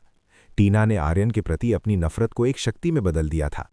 टीना के भीतर जितनी अधिक नफरत होगी, उसकी क्षमताएं उतनी ही मजबूत होती जाएंगी। इसका दुष्प्रभाव ये था कि टीना अपने भीतर के मानवीय पक्ष को खोने लगेगी। वो इस दुनिया की हर चीज से नफरत करने लगेगी और इसी तरह वो और अधिक शक्तिशाली होती जाएगी। ये कोई अजीब बात नहीं है कि वेंजेंस फेट संप्रदाय को पाखंडी संप्रदाय में गिना जाता है। उनकी शक्ति और क्षमता वास्तव में लोगों को उनकी मानवता भुला सकती है। आर्यन, तुम बस मर क्यों नहीं जाते? मुझे तुमसे बहुत नफरत है। टीना आर्यन को मारना चाहती थी। उसके मन में आर्यन के लिए नफरत बहुत गहरी थी। क्या तुम्हें लगता है कि मैं इतना मूर्ख हूं कि तुम्हारे हाथों मर जाऊं? अब मेरा अपना परिवार है, इसलिए मैं उन्हें छोड़कर नहीं मरूंगा। आर्यन हार नहीं मानेगा। उसके पास अब ऐसे लोग हैं जो उसे प्यार करते हैं और उसे संजोते हैं, इसलिए वो टीना के सामने घुटने नहीं टेक सकता। आर्यन को अपनी पिछली भावनाओं को एक तरफ रखना पड़ा।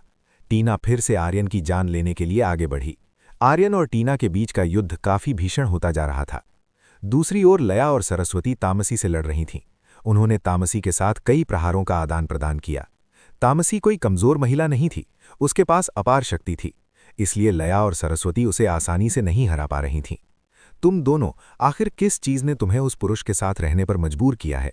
मैं देख रही हूं कि उसके पास बहुत सारी महिलाएं हैं, मुझे उसमें ऐसा कुछ भी कीमती नहीं दिखता। तामसी ने लया और सरस्वती से सवाल किया। तामसी के अनुसार आर्यन में ऐसा कुछ भी खास नहीं था। तुम्हें कभी नहीं पता चलेगा कि मेरे पति की कीमत क्या है, लया ने तामसी के सवाल का जवाब दिया।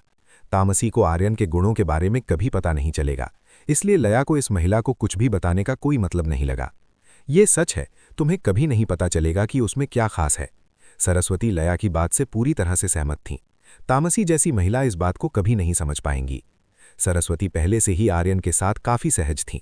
वो आर्यन के साथ बहुत अच्छा महसूस करती थीं। इसके अलावा आर्यन एक सुंदर पुरुष था और उसके पास महान शक्ति थी, जो कि सरस्वती के लिए उसे स्वीकार करने के लिए काफी था। इसलिए जब तामसी ने आर्यन के बारे में कुछ बुरा कहा तो सरस्वती को बहुत बुरा लगा। तुम दोनों सच में मूर्ख महिलाएं हो। तामसी ने लया और सरस्वती का अपमान किया। उसे लगा कि वो दोनों बहुत बेवकूफ हैं। तुमने क्या कहा? लया और सरस्वती तामसी की बात सुनकर भड़क गई। अब एक बड़े युद्ध को टालना नामुमकिन था। इस बार लया और सरस्वती ने अपनी असली क्षमताएं बाहर निकाली। लया ने तामसी कर बैंगनी बिजली की बौछार जारी रखी, जबकि लया ने अपनी जल शक्ति का उपयोग करके तामसी पर हमला किया। धमाका! जब लया और सरस्वती के हमले तामसी को लगे तो लगातार प्रतिक्रियाएं हुईं। चूंकि उनके दोनों तत्व मिलकर काम कर सकते थे, इसलिए इसका असर और भी गहरा था। धिक्कार है, ये बहुत कष्टप्रद है। तामसी को उम्मीद नहीं थी कि लया और सरस्वती इतनी परेशानी पैदा करेंगी। लया और सरस्वती की संयुक्त शक्ति ने तामसी को खुलकर हिलने डुलने से रोक दिया था। अगर ऐसा ही चलता रहा तो तामसी निश्चित रूप से मुश्किल में पड़ जाएगी। इसलिए तामसी को उनके हमलों से निपटने के लिए गंभीर होना पड़ा। तामसी ने एक बहुत ही शक्तिशाली काली शक्ति छोड़ना शुरू कर दिया। उसकी आभा ही इस स्थान के आसपास की जमीन और चट्टानों को नष्ट करने में सक्षम थी। लया और सरस्वती को तामसी द्वारा अचानक छोड़ी गई शक्ति के कारण पीछे हटना पड़ा। तुम दोनों ने मेरे लिए मुश्किलें पैदा की हैं, अब मैं तुम्हें इसकी कीमत चुकाने पर मजबूर करूंगी। तामसी ने हमला शुरू किया और वो लया की ओर झपटी। लया ने पहले से ही तामसी के हमले का अंदाजा लगा लिया था। उसने एक मजबूत जल कवच बनाया जो तामसी के हमले को रोक सकता था। अगर तामसी उस जल कवच को तोड़कर आगे बढ़ने की कोशिश करती तो वो घायल हो जाती। ये जल कवच लया का हथियार और बचाव दोनों था। तामसी ने लया द्वारा बनाए कवच को नजरअंदाज किया और हमला जारी रखा। बाम! तामसी का हमला लया के कवच को भेद गया। लया को तामसी के हमले से कुछ कदम पीछे हटने के लिए मजबूर होना पड़ा। तामसी को पागल महिला कहा जा सकता है। उसने लया की रक्षा को तोड़ दिया था, जिससे लया के सुरक्षा घेरे को छूने पर उसका हाथ जख्मी हो गया था। लया के सुरक्षा घेरे को छूने पर तामसी के हाथ से खून बहने लगा। उसे मामूली चोट आई थी। कुमारी लया! सरस्वती ने लया को पुकारा। वो लया की स्थिति को लेकर चिंतित थी। किसी और की चिंता करना बंद करो, तुम्हारी दुश्मन मैं हूं। तामसी अचानक सरस्वती के पीछे प्रकट हुई और उसने सरस्वती पर पीछे से हमला कर दिया। सरस्वती तामसी के इस औचक हमले के लिए तैयार नहीं थी। उसे तामसी का प्रहार लगा। तामसी के हमले से सरस्वती कई मील दूर जा गिरी। अध्याय 1440 लया और सरस्वती बनाम तामसी 2। ज्यादा उत्साहित होने की जरूरत नहीं है, अभी तो तुमने मेरी गंभीरता देखी ही नहीं है। लया जमीन से खड़ी हुई और उसके शरीर के सभी घाव बिना कोई निशान छोड़े तुरंत भर गए। लया ने सरस्वती का उपचार भी शुरू किया और देखते ही देखते उसे भी पूरी तरह ठीक कर दिया। तामसी ने जब ये नज़ारा देखा तो उसकी भौहें तन गई। लया की उपचार करने की गति उसकी समझ से परे थी। तुम्हारी ठीक होने की रफ्तार तो कमाल की है, तुम हमारे साथ क्यों नहीं जुड़ जाती? तामसी ने लया को वेंजेंस फेट संप्रदाय में शामिल होने का न्योता दिया। लया की इस अद्भुत क्षमता की उनके उच्चाधिकारियों द्वारा बहुत सराहना की जाएगी। मैं तुम लोगों के साथ कभी नहीं जुड़ना चाहती। लया ने स्पष्ट कहा कि वो वेंजेंस फेट संप्रदाय जैसे किसी पाखंडी समूह का हिस्सा नहीं बनना चाहती। लया को अपनी वर्तमान जिंदगी से प्यार था और वो गॉड रियल्म के हर अभ्यासी की दुश्मन बनकर नहीं जीना चाहती थी। वेंजेंस फेट संप्रदाय पूरे गॉड रियल्म के लिए एक डरावना साया था और सभी उनसे नफरत करते थे। बहुत बुरा हुआ, फिर तो मैं तुम्हें अपनी कठपुतली बना लूंगी ताकि तुम मेरे खिलाफ लड़ने के लायक ही न रहो। तामसी ने तय किया कि वो लया को एक बेजान कठपुतली में बदल देगी जो इनके संप्रदाय के बहुत काम आएगी। मैं केवल अपने पति की हूं और मैं किसी और को खुद को छूने तक नहीं दूंगी। लया ने दृढ़ता से कहा कि वो केवल आर्यन की है। ओह, तो ऐसा है। तामसी को लया की बातें सुनकर और भी मजा आने लगा। वो लया को अपनी कठपुतली बनाने के लिए बेताब थी और वो उस पल का इंतजार कर रही थी जब लया पूरी तरह लाचार हो जाएगी। लया को तामसी से और भी चिढ़ होने लगी थी। ये महिला बहुत ही कष्टप्रद थी। ऐसा लगता है कि हमें साथ मिलकर और ज्यादा मेहनत करनी होगी। सरस्वती लया के पास पहुंची और उसने तामसी को हराने के लिए सहयोग करने की बात कही। मुझे आगे जाने दो, तुम बस पीछे रहकर मेरा समर्थन करो। लया ने कहा कि वो खुद तामसी का सामना करेगी, जबकि वो चाहती थी कि सरस्वती पीछे से उसकी मदद करे। क्या तुम्हें यकीन है? सरस्वती को थोड़ा संदेह हुआ, क्योंकि उसे नहीं पता था कि लया अकेले तामसी का मुकाबला कर पाएगी या नहीं। तुम्हें ज्यादा चिंता करने की जरूरत नहीं है, सब कुछ मुझ पर छोड़ दो। मैं इस महिला को पछताने पर मजबूर कर दूंगी। लया पूरी तरह गंभीर हो गई थी और उसने अपना रौद्र रूप धारण कर लिया था। सरस्वती ने लया की ओर देखा और महसूस किया कि वो कितनी गंभीर है। लया का दबदबा इतना बढ़ गया था कि कोई भी उसके सामने दबाव महसूस कर सकता था। लया का शरीर एक विशाल भंवर से घिर गया और जल्द ही उसने उस पूरे इलाके को एक समुद्र में बदल दिया। तामसी हमेशा की तरह सतर्क थी और वो लया की शक्ति से उठने वाली लहरों से बचती रही। लया वर्तमान में पानी के ऊपर खड़ी थी और शांत जल पर खड़ी वो अत्यंत आकर्षक लग रही थी। लया ने अपनी बाहें नीचे की ओर फैलाईं और तुरंत उसके नीचे का शांत पानी ऊपर उठा और एक बहुत ऊंची लहर का रूप ले लिया। वो पानी सैकड़ों मील की ऊंचाई तक पहुंच गया था। इतनी विशाल लहर किसी साम्राज्य या महाद्वीप को नष्ट करने के लिए काफी थी। वाह! सरस्वती को उम्मीद नहीं थी कि लया ऐसा कुछ कर सकती है। सच तो ये था कि लया की ताकत देखकर वो दंग रह गई थी। उसने देखा कि लया की क्षमता एक बड़े महाद्वीप को समतल करने के लिए पर्याप्त थी। उस विशाल लहर के सामने तामसी बहुत छोटी दिख रही थी, जैसे हवा में धूल का एक कण हो। लय की वाटर ग्लोरी वेव ने अपना काम शुरू किया। ये एक ऐसी सुनामी थी जो अपने रास्ते में आने वाली हर चीज को बहा ले जा सकती थी। सिर्फ एक छोटी सी लहर है, मैं इसे अभी नष्ट कर दूंगी। तामसी अपनी ओर आती लहरों से डरी नहीं और उसने इसका सामना करने का फैसला किया। Fate whip abyss. तामसी के हाथ में एक काला चाबुक प्रकट हुआ। ये टीना के चाबुक से अलग था। ये अधिक भयानक लग रहा था और इसकी ऊर्जा भी अधिक शक्तिशाली थी। तामसी ने अपने हाथ का चाबुक हवा में घुमाया। उस चाबुक से निकलने वाली आवाज इतनी डरावनी थी कि सुनने वालों की रूह कांप जाए। तामसी ने उस सुनामी को नष्ट करने के उद्देश्य से चाबुक से प्रहार करना शुरू किया। उसने कई बार वार किए, लेकिन हकीकत में वो लया द्वारा बनाई गई लहर को नष्ट नहीं कर पा रही थी। वो लहर इतनी विशाल और शक्तिशाली थी कि उसे तोड़ना तामसी के लिए नामुमकिन साबित हो रहा था। ये नष्ट क्यों नहीं हो रही? तामसी हैरान थी कि उसका हमला काम क्यों नहीं कर रहा। तुम जो कर रही हो वो बेकार है। तुम्हारे लिए यही बेहतर होगा कि तुम अपनी किस्मत को स्वीकार कर लो और गहराई में डूब जाओ। लया ने तामसी से कहा कि वो डूब जाए और फिर कभी अपना चेहरा न दिखाए। तुम मुझे मारना चाहती हो? लया की बात सुनकर तामसी का गुस्सा और बढ़ गया। जैसे जैसे तामसी की नफरत बढ़ी, उसकी ताकत भी और बढ़ती गई। लया ने देखा कि तामसी की शक्ति और भी पागलपन भरी होती जा रही थी। इस महिला की शक्ति का स्रोत भी टीना जैसा था। दिल में जितनी नफरत, ताकत उतनी ही ज्यादा। लया कोई जोखिम नहीं लेना चाहती थी। उसे इस लड़ाई को जल्द से जल्द खत्म करना था। लया ने अपने पीछे की लहरों को नियंत्रित किया और उन्हें तामसी पर गिरने का आदेश दिया। सैकड़ों मील ऊंची लहरें आगे बढ़ीं और तामसी पर टूट पड़ीं। तामसी ने उन्हें रोकने की पूरी कोशिश की, लेकिन उसके पास समय कम था। लया का फैसला बहुत तेज था, जिसने तामसी को कोई मौका नहीं दिया। तामसी अंततः उस विशाल लहर में समा गई। एक सामान्य इंसान के लिए इतनी बड़ी लहर से बच पाना असंभव था। लया द्वारा बनाई गई इस महाशक्ति की चपेट में आने पर किसी की भी मौत निश्चित थी। तामसी पूरी तरह लहरों में निगल ली गई थी और अब उसका जीवित बचना नामुमकिन लग रहा था। फूह! लया ने चैन की सांस ली। ऐसा लग रहा था कि उसने समय पर काम खत्म कर दिया है। क्या ये खत्म हो गया? सरस्वती ने पास आकर लया से पूछा। सरस्वती ने कुछ नहीं किया। वो बस लया द्वारा लड़ी गई इस महान लड़ाई को देख रही थी। वो मदद करना चाहती थी, लेकिन उसने देखा कि लया अकेले ही ये युद्ध जीतने के लिए काफी थी।